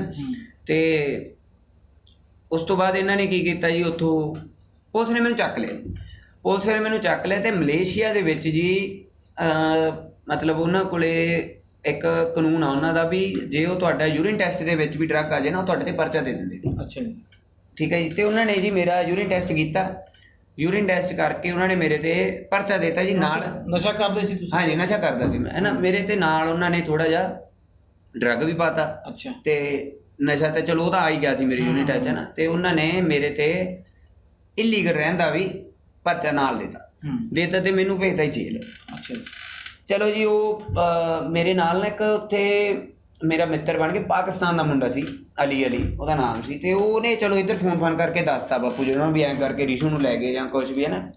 ਬਾਪੂ ਜੀ ਉਹਨਾਂ ਨੇ ਫੋਨ ਲਾਇਆ, ਚਲੋ ਜ਼ੋਰ ਲਾਉਣ ਲੱਗ ਗਏ ਵੀ ਆਹ ਮੁੰਡੇ ਨੂੰ ਛੁਡਾਈਏ ਜਾਂ ਕੁਛ ਕਰੀਏ। ਹੁਣ ਜਿਹੜੀਆਂ ਇਹ ਇੱਕ ਮੇਰੇ ਹੋਰ ਉਹ ਕਿਹਾ ਜੀ ਉਹਨਾਂ ਨੇ ਵੀ 18 ਲੱਖ ਰੁਪਈਆ ਪਤਾ ਨਹੀਂ ਲੱਗਿਆ ਸੀਗਾ ਇਹ ਮੁੰਡੇ ਨੂੰ ਲਿਆਉਣ ਨੂੰ। ਠੀਕ ਹੈ ਜੀ, ਬੜੇ ਸੂਝਵਾਨ ਬੰਦੇ ਆ ਜਿਹੜੇ ਜਿਨ੍ਹਾਂ ਨੇ ਇਹ ਬਿਆਨ ਦਿੱਤਾ ਸੀ 18 ਲੱਖ ਰੁਪਈਆ ਜੇਲ੍ਹ ਚੋਂ ਲਿਆਉਣ ਨੂੰ। ਉਹ ਵੀ ਮੈਂ ਅੱਜ ਕਲੀਅਰ ਕਰ ਦਿੰਦਾ ਤੁਹਾਨੂੰ ਵੀ 18 ਲੱਖ ਸਾਡੇ ਕੋਲੇ ਹੁੰਦਾ ਤਾਂ ਅਸੀਂ ਅੱਜ ਕਿੱਥੇ ਹੁੰਦੇ ਜੀ। ਪਹਿਲੀ ਗੱਲ ਤਾਂ ਇਹ। ਦੂਜੀ ਗੱਲ ਆ ਵੀ ਉਹਦੇ ਵਿੱਚ ਸਿਰਫ ਮੈਨੂੰ 1000 ਰਿੰਗਟ ਜੁਰਮਾਨਾ ਹੋਇਆ ਸੀ। ਉਹ ਮੇਰੇ ਕੋਲੇ ਅੱਜ ਵੀ ਸਲਿੱਪਾਂ ਪਈਆਂ ਨੇ। ਐਨੀ ਟਾਈਮ ਜੇ ਚਾਹੁਣਗੇ ਆਪਣੇ ਜਿਹੜੇ ਦਰਸ਼ਕ ਨੇ ਜਾਂ ਪਾਠਕ ਨੇ ਚਾਹੁਣਗੇ ਆਪਾਂ ਐਨੀ ਟਾਈਮ ਉਹ ਸ਼ੋਅ ਕਰ ਦਾਂਗੇ। ਠੀਕ ਹੈ ਜੀ, 1000 ਰਿੰਗਟ ਮੈਨੂੰ ਜੁਰਮਾਨਾ ਹੋਇਆ ਸੀ। 1000 ਰਿੰਗਟ ਹੀ ਵਕੀਲ ਨੇ ਫੀਸ ਲਈ ਸੀ। 2000 ਰਿੰਗਟ? 2000 ਰਿੰਗਟ। ਆਪਣਾ ਕਿੰਨਾ ਪੈਸਾ ਬਣਿਆ? ਆਪਣੇ ਬਣ ਗਏ ਉਦੋਂ 20 ਰੁਪਏ ਰਿੰਗਟ ਹੁੰਦਾ ਸੀ। ਹਾਂਜੀ, 20 ਰੁਪਏ ਰਿੰਗਟ ਹੁੰਦੀ, 40,000 ਰੁਪਇਆ ਬਣਿਆ। ਯਾਨੀ ਕਿ ਟੋਟਲ ਮੈਨੂੰ ਵਾਪਸ ਲਿਆਉਣ 'ਚ ਮੈਨੂੰ ਜਿੱਥੇ ਤੱਕ ਲੱਗਦਾ ਵਾ ਵੀ ਵੱਧ ਤੋਂ ਵੱਧ 1.5 ਜਾਂ ਪੌਣੇ 2 ਲੱਖ ਵੱਧ ਤੋਂ ਵੱਧ ਕਹਿ ਕੇ ਚੱਲੀਏ ਵੀ ਲੱਗ ਗਿਆ। ਚਲੋ ਮੈਂ ਮੰਨ ਲੈਣਾ ਟਿਕਟ ਲੱਗ ਗਈ, ਉਹ ਆਉਣ ਦੀ ਜਾਣ ਦੀ ਹੈ ਨਾ, ਸਾਰਾ ਕੁਝ ਚਲੋ ਲਿਆਉਣਾ ਵੀ ਤੁਹਾਨੂੰ ਪੈਣਾ, ਇੱਥੇ ਸਾਡਾ ਫਰਜ਼ ਹੀ ਬਣਦਾ ਸੀ। ਜੀ ਬਿਲਕੁਲ। ਉਹ ਮੇਨ ਗੱਲ ਇਹ ਆ ਵੀ ਉੱਥੇ ਹੁਣ ਫਿਰ ਇਹ ਬਲਵਿੰਦਰ ਸਿੰਘ ਜੀ ਮੈਨੂੰ ਮਿਲਣ ਵੀ ਆਉਂਦੇ ਰਹੇ। ਇੱਕ ਵਾਰੀ ਮੈਨੂੰ ਜੇਲ੍ਹ 'ਚ ਵੀ ਮਿਲਣ ਆਏ। ਮਲੇਸ਼ੀਆ ਹਾਂਜੀ, ਮਲੇਸ਼ੀਆ ਮੈਨੂੰ ਮਿਲਣ ਵੀ ਆਏ ਕਿਉਂਕਿ ਇਹਨਾਂ ਨੇ ਆਪਣੀ ਜਿਹੜੀ ਮਤਲਬ ਕਹਿ ਦਈਏ ਵੀ ਉਸ ਟਾਈਮ ਮੇਰੀ ਨਿਗਾਹ 'ਚ ਵੀ ਇਹ ਮੇਰੇ ਲਈ ਵੀ ਰੱਬ ਸੀ। ਠੀਕ ਹੈ ਜੀ, ਕਿਉਂਕਿ ਉਸ ਟਾਈਮ ਸਹੀ ਸੀ ਇਹ। ਤੇ ਬਾਕੀ ਬਾਪੂ ਜੀ ਦੀ ਨਿਗਾਹ 'ਚ ਵੀ ਮੈਨੂੰ ਤਾਂ ਲੱਗਦਾ ਉਸ ਟਾਈਮ ਇਹ ਰੱਬ ਸੀਗੇ, ਕਿਉਂਕਿ ਉਹਨਾਂ ਨੂੰ ਵੀ ਉਸ ਤੋਂ ਉਨੇ ਟਾਈਮ ਤੱਕ ਤਾਂ ਸਹੀ ਸੀਗੇ। ਕਿਉਂਕਿ ਉਹ ਬਾਪੂ ਜੀ ਨੇ ਜੋ ਦਬਾਅ ਪਾਇਆ ਵੀ ਭਾਈ ਮੇਰੇ ਮੁੰਡੇ ਨੂੰ ਛਡਾ, ਹੁਣ ਤੂੰ ਹੀ ਵਾੜਿਆ ਸੀ। ਠੀਕ ਹੈ ਜੀ, ਇਹ ਚਲੋ ਮੈਨੂੰ ਕਿਸੇ ਤਰੀਕੇ ਛਡਾ ਕੇ ਇੱਧਰ ਲੈ ਆਏ।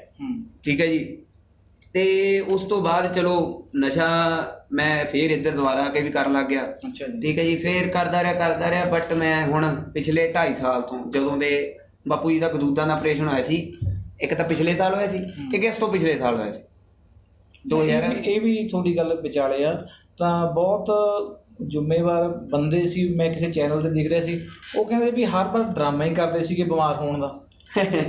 ਇਹ ਉਹ ਤਾਂ ਜੀ ਦੇਖੋ ਦੀਪਕ ਜੀ, ਪਹਿਲੀ ਗੱਲ ਤਾਂ ਇਹ ਆ ਵੀ ਡਰਾਮਾ, ਮੈਂ ਤਾਂ ਆਪਦੇ ਪਿਓ ਨੂੰ ਅੱਜ ਤੱਕ, ਚਾਹੇ ਉਹਦੇ ਜਿੰਨੀ ਮਰਜ਼ੀ ਪੀੜ ਹੁੰਦੀ ਹੋਵੇ, ਜਿੰਨਾ ਮਰਜ਼ੀ ਔਖਾ ਹੋਵੇ, ਮੈਂ ਉਹਨੂੰ ਸੀ ਕਰਦਿਆਂ ਨਹੀਂ ਦੇਖਿਆ। ਡਰਾਮਾ ਕਰਨਾ ਤਾਂ ਇੱਕ ਬਹੁਤ ਵੱਡੀ ਗੱਲ ਹੈ, ਠੀਕ ਹੈ ਜੀ। ਤੇ ਜਿਹੜੀ ਇਹ ਡਰਾਮੇ ਦੀ ਗੱਲ ਆ, ਉਹ ਆਪਣੇ ਕੋਲੇ ਸਾਰੀਆਂ ਰਿਪੋਰਟਾਂ ਪਈਆਂ ਨੇ ਜੀ। DMC ਬਹੁਤ ਹੀ ਵੱਡਾ ਹਸਪੀਟਲ ਹੈ ਜੀ। ਨਹੀਂ, ਜਦੋਂ ਅਖਬਾਰ ਦੀ ਜ਼ਿੰਮੇਵਾਰੀ ਹੋਵੇ ਤੇ ਔਲਾਦ ਵੀ ਆਪੇ ਤੋਂ ਬਾਹਰ ਹੁੰਦੀ ਹੋਵੇ, ਕਾਬੂ ਦੇ ਵਿੱਚ ਨਾ ਹੋਵੇ, ਇੱਕ ਪਾਸੇ ਜੋ ਅਸੀਂ ਪੰਥ ਨੂੰ ਕਹਿ ਰਹੇ ਹਾਂ ਤੇ ਆਪਦੇ ਘਰ ਦੇ ਹਾਲਾਤ, ਸਾਡੀ ਔਲਾਦ ਹੱਥੋਂ ਨਿਕਲ ਗਈ ਹੋਵੇ, ਤਾਂ ਉਸ ਇਨਸਾਨ ਦੇ ਜੋ ਦਿਲ ਦੇ ਵਿੱਚ ਅੰਦਰ ਹੁੰਦਾ ਤੇ ਉਹ ਤਾਂ ਬਿਮਾਰੀਆਂ ਨੇ ਘੇਰਨਾ ਲਾਜ਼ਮੀ ਹੈ। ਇਸ ਗੱਲ ਨਾਲ ਤਾਂ ਅਸੀਂ ਸਹਿਮਤ ਹਾਂ। ਚਲੋ, ਜਦੋਂ ਤੁਸੀਂ ਇੱਧਰ ਆ ਕੇ ਨਸ਼ਾ ਕਰਨ ਲੱਗੇ ਸੀਗੇ ਰਿਸ਼ਵ ਜੀ, ਤਾਂ ਉਹ ਤੋਂ ਬਾਅਦ ਤੁਸੀਂ ਕਹਿੰਦੇ ਵੀ ਅਸੀਂ 2017 'ਚ ਨਸ਼ਾ ਇਹ ਛੱਡਿਆ। ਤਕਰੀਬਨ ਤੁਸੀਂ ਜੇ ਮੰਨੀਏ ਵੀ 7-8 ਸਾਲ ਦਾ ਪੀਰੀਅਡ ਤੁਸੀਂ ਇਹ ਸੰਤਾਪ ਜਿਹੜਾ ਹੰਢਾਇਆ। 2018 ਦੇ ਵਿੱਚ ਜੀ, 2018 ਫਰਵਰੀ ਦੇ ਵਿੱਚ ਮੈਂ ਲਾਸਟ ਟਾਈਮ 22 ਦਿਨ ਇੱਕ, ਚਲੋ ਮੈਂ ਇੱਥੇ ਮੋਗੇ ਦੇ ਵਿੱਚ ਮੇਰੇ ਯਾਨੀ ਕਿ ਪਾਪਾ ਦਾ ਫਰੈਂਡ ਆਗਾ, ਉਹਨਾਂ ਦੇ ਫਰੈਂਡ ਸੀ, ਉਹਨਾਂ ਦਾ ਇੱਕ ਛੋਟਾ ਜਿਹਾ ਸੈਂਟਰ ਆ। ਤੇ ਸੈਂਟਰ ਕਾਹਦਾ ਮਤਲਬ, ਉਹਨਾਂ ਨੇ ਇੱਕ ਛੋਟਾ ਜਿਹਾ ਵੈਸੇ ਹੀ ਖੋਲ੍ਹਿਆ ਹੋਇਆ ਵਾ, ਉੱਥੇ ਮੈਨੂੰ ਲੈ ਗਏ ਉਹ ਵੀ ਚਲੋ ਆ ਜਾਓ ਵੀ ਉੱਥੇ ਭਾਈ ਤੂੰ ਮੇਰੇ ਕੋਲ ਰਹਿ, ਤੂੰ ਨਸ਼ਾ ਛੱਡ ਲਾ। ਮੈਂ ਜੀ ਚਲਿਆ ਗਿਆ ਤੇ ਮੈਂ ਉੱਥੇ 21 ਦਿਨ ਰਹਿ ਕੇ ਆਇਆ ਸੀ। 21 ਦਿਨ ਰਹਿ ਕੇ ਆਇਆ ਸੀ ਤੇ ਅਸਲ ਵਿੱਚ ਜੀ ਮੈਂ ਉਦੋਂ ਵੀ ਨਹੀਂ ਸੀ ਛੱਡਣਾ। ਜਿਹੜੀ ਗੱਲ ਆ ਮੈਂ ਤੁਹਾਨੂੰ ਸਾਫ਼ ਕਲੀਅਰ ਕਰ ਦਿੰਦਾ, ਉਹ ਮੈਨੂੰ ਕਿਸੇ ਨੇ ਮਜਬੂਰ ਨਹੀਂ ਸੀ ਕੀਤਾ ਉੱਥੇ ਜਾਣ ਲਈ। ਉਹ ਮੈਂ ਖੁਦ ਆਪਦੇ ਮਨ ਬਣ ਗਿਆ, ਮੈਂ ਆਪਦੇ ਮਨ ਨਾਲ ਹੀ ਬਣਾਇਆ ਸੀ। ਮੈਂ ਕਿਹਾ ਯਾਰ ਇੰਨਾ ਕੁਛ ਆਪਦਾ ਗਵਾ ਲਿਆ, ਕਰ ਲਿਆ, ਕਿਉਂਕਿ ਜੀ ਮੇਰੀ ਮੈਰਿਜ ਹੋ ਗਈ ਸੀ। ਠੀਕ ਹੈ ਜੀ, ਜਦੋਂ ਮੇਰੀ ਮੈਰਿਜ ਹੋ ਗਈ ਉਸ ਤੋਂ ਬਾਅਦ ਮੈਂ ਸੋਚਿਆ, ਮੈਂ ਜੀ ਦੇਖੋ ਚਲੋ ਉਸ ਟਾਈਮ ਮੈਂ ਇਹਨਾਂ ਗੱਲਾਂ ਤੋਂ ਬਹੁਤ ਦੂਰ ਸੀ। ਠੀਕ ਹੈ ਜੀ, ਮੈਂ ਲਵ ਮੈਰਿਜ ਕਰਾਈ। ਠੀਕ ਹੈ ਜੀ, ਤੇ ਮੈਂ ਫਿਰ ਉਸ ਟਾਈਮ ਇਹ ਸੋਚਿਆ ਵੀ ਜਿਹੜੀ ਕੁੜੀ ਮੇਰੇ ਲਈ ਆਪਣਾ ਸਭ ਕੁਝ ਛੱਡ ਕੇ ਆ ਸਕਦੀ ਆ, ਮੈਂ ਉਹਦੇ ਲਈ ਕਿਉਂ ਨਹੀਂ ਠੀਕ ਹੋ ਸਕਦਾ। ਤੇ ਜਿਹੜਾ ਮੇਰਾ ਪਿਓ ਮੇਰੇ ਲਈ ਇੰਨਾ ਕੁਛ ਹੁਣ ਤੋਂ ਲੈ ਕੇ ਮੁੜ ਤੋਂ ਲੈ ਕੇ ਹੁਣ ਤੱਕ ਕਰਦਾ ਆ ਰਿਹਾ, ਅੱਜ ਉਹ ਬਿਮਾਰ ਪਿਆ ਤੇ ਮੈਂ ਉਹਨੂੰ ਉੱਪਰੋਂ ਹੋਰ ਬਿਮਾਰ ਕਰ ਰਿਹਾ ਨਸ਼ਾ ਕਰਕੇ। ਠੀਕ ਆ, ਉਹਦੇ ਪੈਸੇ ਦੀ ਬਰਬਾਦੀ ਕਰ ਰਿਹਾ, ਉਹਦੀ ਸਿਹਤ ਦੀ ਬਰਬਾਦੀ ਕਰ ਰਿਹਾ। ਠੀਕ ਹੈ ਜੀ, ਮੇਰੇ ਮਤਲਬ ਆਪਦੇ ਦਿਲ 'ਚ ਇਹ ਗੱਲ ਆਈ ਸੀ। ਤੇ ਉਸ ਦਿਨ ਮੈਂ ਆਪਣੇ ਬਾਪ ਜੀ ਨੂੰ ਕਿਹਾ ਸੀਗਾ ਵੀ, ਮੈਂ ਕਿਹਾ ਪਾਪਾ ਵੀ ਅੱਜ ਤੋਂ ਬਾਅਦ ਮੈਂ ਨਸ਼ਾ ਨਹੀਂ ਕਰਨਾ। ਉਹ ਮੈਨੂੰ ਕਹਿੰਦੇ ਵੀ ਤੂੰ ਪਹਿਲਾਂ ਵੀ ਬਥੇਰੀ ਵਾਰੀ ਕਹਿ ਚੁੱਕਿਆ। ਠੀਕ ਹੈ, ਉਹਨਾਂ ਦੀ ਜਿਹੜੀ ਜਵਾਬ ਸੀ ਮੇਰੇ ਮੂਹਰੋਂ, ਉਹ ਕਹਿੰਦੇ ਪਹਿਲਾਂ ਵੀ ਬਥੇਰੀ ਵਾਰੀ ਕਹਿ ਚੁੱਕਿਆ। ਯਕੀਨ ਦਵਾ ਕੇ ਤੁਸੀਂ ਹਰ ਵਾਰ ਇਸ ਜੀ ਉਹ ਕਹਿੰਦੇ ਪਹਿਲਾਂ ਵੀ ਤੂੰ ਬਥੇਰੀ ਵਾਰੀ ਕਹਿ ਚੁੱਕਿਆ। ਮੈਂ ਕਿਹਾ ਜੀ ਨਹੀਂ ਪਾਪਾ, ਵੀ ਦੇਖੋ ਪਹਿਲਾਂ ਮੈਂ ਤੁਹਾਨੂੰ ਉਦੋਂ ਕਹਿੰਦਾ ਹੁੰਦਾ ਸੀ ਜਦੋਂ ਮੈਂ ਕਿਤੇ ਅੜਿਆ ਹੁੰਦਾ ਸੀ। ਠੀਕ ਹੈ ਜੀ, ਜਦੋਂ ਮੈਂ ਕਿਤੇ ਅੜਿਆ ਹੁੰਦਾ ਸੀ, ਭਾਈ ਹੁਣ ਨਹੀਂ ਕਰਦਾ, ਐਤਕੀ ਬਚਾ ਲਓ। ਠੀਕ ਹੈ ਜੀ, ਤੇ ਐਤਕੀ ਮੈਂ ਤੁਹਾਡੇ ਕੋਲ ਆਪ ਚੱਲ ਕੇ ਆ ਕੇ ਕਹਿ ਰਿਹਾ, ਆਹ ਲਓ ਜੀ, ਆਹ ਪੁੜੀ ਆ ਮੈਂ ਨਾਲ ਹੀ ਸਿੱਟੀ। ਮੈਂ ਕਿਹਾ ਵੀ ਅੱਜ ਤੋਂ ਬਾਅਦ ਪਾਪਾ ਮੈਂ ਨਸ਼ਾ ਨਹੀਂ ਕਰਦਾ, ਮੈਨੂੰ ਤੁਸੀਂ ਜਿੱਥੇ ਮਰਜ਼ੀ ਛੱਡਿਓ। ਉਹ ਚਲੋ ਇਹਨਾਂ ਨੇ ਕੀਤਾ, ਮੈਨੂੰ ਉੱਥੇ ਭੇਜਤਾ ਤੇ ਮੈਂ 21 ਦਿਨ ਉੱਥੇ ਰਹਿ ਕੇ ਆਇਆ ਜੀ। ਉਸ ਤੋਂ ਬਾਅਦ ਮੈਂ ਬਿਲਕੁਲ ਕਲੀਨ ਹਾਂ ਜੀ ਹੁਣ ਕਿਤੇ ਵੀ। ਜੇ ਹਾਂ, ਇੱਕ ਗੱਲ ਹੋਰ ਜੀ, ਜਿਹੜਾ ਆਪਣੇ ਕਿਹਾ ਸੀ ਉਹਨਾਂ ਨੇ ਵੀ ਡੋਪ ਟੈਸਟ ਦੀ ਵੀ ਗੱਲ ਹੋਈ ਆ, ਮੁੱਦਾ ਉੱਠਿਆ ਸੀ ਇੱਕ ਡੋਪ ਟੈਸਟ ਵਾਲਾ, ਵੀ ਡੋਪ ਟੈਸਟ ਕਰਾਉਣਾ ਇਹਨਾਂ ਨਾਲ। ਖੁੱਲ੍ਹੇਆਮ ਮੈਂ ਕਹਿੰਦਾ ਜੀ, ਖੁੱਲ੍ਹੇਆਮ ਐਨੀ ਟਾਈਮ ਕੋਈ ਵੀ ਆਵੇ ਮੈਨੂੰ ਲੈ ਜਾਵੇ, ਡੋਪ ਟੈਸਟ ਕਰਾ ਲਵੇ। ਬਟ ਇੱਕ ਗੱਲ ਹੋਰ, ਨਾ ਤਾਂ ਮੈਂ ਉਹਦੇ ਕਹੇ ਹਸਪੀਟਲ 'ਚ ਜਾਊਂਗਾ, ਨਾ ਉਹ ਮੇਰੇ ਕਹੇ ਹਸਪੀਟਲ 'ਚ ਜਾਊਗਾ। ਬੰਦੇ ਇਕੱਠੇ ਹੋਣਗੇ, ਮੋਹਤਵਾਰ ਬੰਦੇ ਸਿੰਘ, ਉਹ ਇਕੱਠੇ ਹੋਣਗੇ, ਉਹ ਜਿੱਥੇ ਕਹਿਣਗੇ ਉੱਥੇ ਜਾਊਂਗਾ, ਮੈਂ ਡੋਪ ਟੈਸਟ ਕਰਾਊਂਗਾ, ਮੀਡੀਆ ਦੇ ਵਿੱਚ ਕਰਾਊਂਗਾ। ਤੁਸੀਂ ਤਿਆਰ ਹੋ ਡੋਪ ਟੈਸਟ? ਮੈਂ ਤਿਆਰ ਹਾਂ ਜੀ, ਐਨੀ ਟਾਈਮ। ਅੱਛਾ ਰਿਸ਼ਵ ਜੀ, ਇੱਕ ਹੋਰ ਵਿੱਚ ਗੱਲ ਦਾ ਮੁੱਦਾ ਆਇਆ ਸੀ ਵੀ ਇੱਕ ਤੁਸੀਂ ਕਦੇ ਜੇਲ੍ਹ ਵੀ ਗਏ ਹੋ, ਤੁਹਾਨੂੰ ਜੇਲ੍ਹ ਜਾਣਾ ਪਿਆ? ਜੀ ਉਹ ਕਿਸ ਮੁੱਦੇ ਤੇ ਗਏ ਤੁਸੀਂ? ਕੀ ਉਹ ਜੀ ਮੈਂ ਚਲੋ ਮੈਂ ਤੁਹਾਨੂੰ ਦੱਸਦਾ, ਕਿਉਂਕਿ ਮੈਂ ਨਸ਼ਾ ਵੀ ਕੀਤਾ ਜੀ, ਮੈਂ ਗੁੰਡਾਗਰਦੀ ਵੀ ਕੀਤੀ, ਮੈਂ ਸਭ ਕੁਝ ਕੀਤਾ ਜੀ। ਮੈਂ ਇਸ ਗੱਲ ਤੋਂ ਕਦੇ ਨਹੀਂ ਮੁੱਕਰੂੰਗਾ, ਮੈਂ ਸਭ ਕੁਝ ਕੀਤਾ। ਮੈਂ ਲੜਾਈਆਂ 'ਚ ਵੀ ਜਾਂਦਾ ਰਿਹਾ, ਮੈਂ ਸਭ ਕਿਤੇ ਜਾਂਦਾ ਰਿਹਾ, ਮੈਂ ਬਹੁਤ ਕੁਝ ਕੀਤਾ ਜੀ ਆਪਦੇ। ਯਾਨੀ ਕਿ ਮੈਂ ਉਸ ਲਾਈਨ ਦੇ ਵਿੱਚ ਥੋੜੀ ਉਮਰ ਦੇ ਵਿੱਚ, ਬਹੁਤ ਥੋੜੀ ਉਮਰ ਦੇ ਵਿੱਚ ਵੀ ਇਸ ਗੰਦ ਦੇ ਵਿੱਚ, ਮੈਂ ਤਾਂ ਗੰਦ ਕਹੂੰਗਾ ਜੀ ਇਸ ਗੱਲ ਨੂੰ, ਇਸ ਗੰਦ ਦੇ ਵਿੱਚ ਇੰਨਾ ਕੁ ਅੰਦਰ ਚਲਿਆ ਗਿਆ ਸੀਗਾ ਜੀ ਮੈਂ, ਵੀ ਮੈਨੂੰ ਹੁਣ ਤੱਕ ਲੋਕ ਇਹ ਕਹਿੰਦੇ ਵੀ ਤੂੰ ਨਹੀਂ ਨਿਕਲ ਸਕਦਾ ਸੀ, ਵੀ ਤੂੰ ਕਿਵੇਂ ਆ ਗਿਆ ਜੀ। ਮੇਰੇ ਯਾਰ ਦੋਸਤ ਕਈ ਮੈਨੂੰ ਪੁੱਛਦੇ ਆ, ਯਾਰ ਸਾਨੂੰ ਵੀ ਦੱਸ ਦੇ ਕਿੱਦਾਂ ਯਾਰ ਤੂੰ ਠੀਕ ਹੋ ਗਿਆ। ਬਟ ਮੈਂ ਹੁਣ ਵੀ ਉਸ ਪਰਮਾਤਮਾ ਦੀ ਦੇਣ ਲਾ ਲਓ, ਜਾਂ ਮੇਰੇ ਪਿਓ ਦਾ ਜਿਹੜਾ ਇੰਨਾ ਪੁਰਾਣਾ ਲਾ ਲਓ, ਜਾਂ ਕੁਛ ਲਾ ਲਓ, ਜਿਹੜਾ ਉਹਦੇ ਮਨ ਦੀ ਚਾਹ ਸੀ, ਠੀਕ ਹੈ, ਪੰਥ ਦੀ ਸੇਵਾ ਜੋ ਉਹਨਾਂ ਨੇ ਜੀ ਉਹਦਾ ਉਹਨਾਂ ਨੂੰ ਮੁੱਲ ਮਿਲ ਗਿਆ। ਜਿਹੜੀ ਜੇਲ੍ਹ ਦੀ ਗੱਲ ਹੈ ਜੀ, ਜੇਲ੍ਹ ਮੈਂ ਕਿ ਪਹਿਲਾਂ ਮੈਂ ਚਲੋ ਲੜਾਈਆਂ ਪੜ੍ਹਾਈਆਂ 'ਚ ਨਾ ਜਾਂਦੇ ਰਹੇ ਹਾਂ, ਛੋਟੇ ਮੋਟੇ ਕੇਸ ਜੇ ਹੋਏ ਉਹ ਥਾਣਿਆਂ 'ਚ ਨਿਬੜ ਜਾਂਦੇ ਸੀਗੇ। ਤੇ ਉਸ ਟਾਈਮ ਜੀ ਬਾਪੂ ਸੂਰਤ ਸਿੰਘ ਖਾਲਸਾ ਜੀ ਦਾ ਸੰਘਰਸ਼ ਚੱਲ ਰਿਹਾ ਸੀ, ਤੇ ਉਹ ਸੰਘਰਸ਼ ਚੱਲ ਰਿਹਾ ਸੀ ਤੇ ਮੇਰਾ ਉਸ ਸੰਘਰਸ਼ ਦੇ ਵਿੱਚ ਨਾ ਤਾਂ ਜੀ ਕੋਈ ਰੋਲ ਸੀ, ਸਾਫ਼ ਜੀ ਗੱਲ ਆ, ਨਾ ਤਾਂ ਉਸ ਟਾਈਮ ਮੈਂ ਇਸ ਲਾਈਨ ਤੇ ਸੀਗਾ ਜੀ, ਤੇ ਨਾ ਕੋਈ ਮੇਰਾ ਰੋਲ ਸੀਗਾ। ਤੇ ਉਸ ਜਿਹੜਾ ਸੰਘਰਸ਼ ਸੀ, ਉਹ ਸੰਘਰਸ਼ ਦੇ ਵਿੱਚ ਬਾਪੂ ਜੀ ਮੂਹਰੇ ਸੀਗੇ, ਚਲੋ ਹਰੇਕ ਥਾਂ ਜਾਂਦੇ ਸੀ ਆਉਂਦੇ ਸੀ। ਤੇ ਉਹ ਸੰਘਰਸ਼ ਦੇ ਚੱਲਦਿਆਂ ਇੱਕ ਆਪਣੇ ਜਗਰਾਉਂ ਤੋਂ ਪੱਤਰਕਾਰ ਸੀ, ਉਸ ਪੱਤਰਕਾਰ ਨਾਲ ਮੇਰੀ ਥੋੜ੍ਹੀ ਤੂੰ ਮੈਂ ਹੋ ਗਈ, ਤੇ ਤੂੰ ਮੈਂ ਤੋਂ ਬਾਅਦ ਉਹ ਤੂੰ ਮੈਂ ਲੜਾਈ 'ਚ ਬਦਲ ਗਈ। ਅਸੀਂ ਇੱਕ ਦੂਜੇ ਨਾਲ ਹੱਥੋਂ ਪਾਈ ਹੋ ਗਏ, ਹੱਥੋਂ ਪਾਈ ਹੋਏ ਤੇ ਮੇਰੇ ਤੋਂ ਉਹਦੇ ਥੋੜ੍ਹੀ ਜਿਹੀ ਸੱਟ ਵੱਜ ਗਈ। ਸੱਟ ਉਹ ਇੰਨੀ ਕੁ ਵੱਜੀ ਸੀ ਵੀ 57 ਦਾ ਪਰਚਾ ਵੀ ਨਹੀਂ ਸੀ ਬਣਦਾ।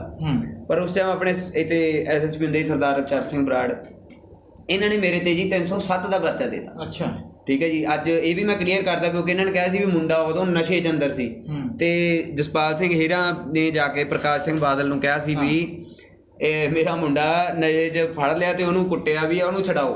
ਹਾਂ, ਇਹ ਗੱਲ ਆਈ ਸੀ ਸਾਹਮਣੇ ਵੀ ਬੰਦੀ ਸਿੰਘਾਂ ਦੀ ਰਿਹਾਈ ਦੀ ਗੱਲ ਕਰਨ ਗਏ ਸੀ, ਤੇ ਉਦੋਂ ਗੱਲ ਇਹ ਹੋਈ ਵੀ ਮੇਰਾ ਮੁੰਡਾ ਜੀ ਜੀ ਜੀ। ਚਲੋ, ਉਦੋਂ ਤੁਸੀਂ ਲੜਾਈ 'ਚ ਅੰਦਰ ਸੀ ਜੀ, ਮੈਂ ਤੁਹਾਨੂੰ ਦੱਸਦਾ। ਤੇ ਉਸ ਦੇ ਵਿੱਚ ਇਹ ਸੀ ਵੀ ਪਹਿਲੀ ਗੱਲ ਤਾਂ ਇਹ ਦੇਖੋ, ਉਸ ਦੇ ਵਿੱਚ ਇਕੱਲੇ ਬਾਪੂ ਜੀ ਤਾਂ ਗਏ ਨਹੀਂ ਸੀ, ਨਾਲ ਹੋਰ ਵੀ ਬਹੁਤ ਬੰਦੇ ਗਏ ਸੀ। ਉਹਨਾਂ 'ਚੋਂ ਇੱਕ ਬੰਦਾ ਇਹ ਗੱਲ ਉੱਠ ਕੇ ਕਹਿ ਦੇ ਵੀ ਮੇਰੇ ਪਿਓ ਨੇ ਉੱਥੇ ਇਹ ਗੱਲ ਕਹੀ ਸੀ, ਮੈਂ ਫੇਰ ਮੰਨ ਲੂੰਗਾ।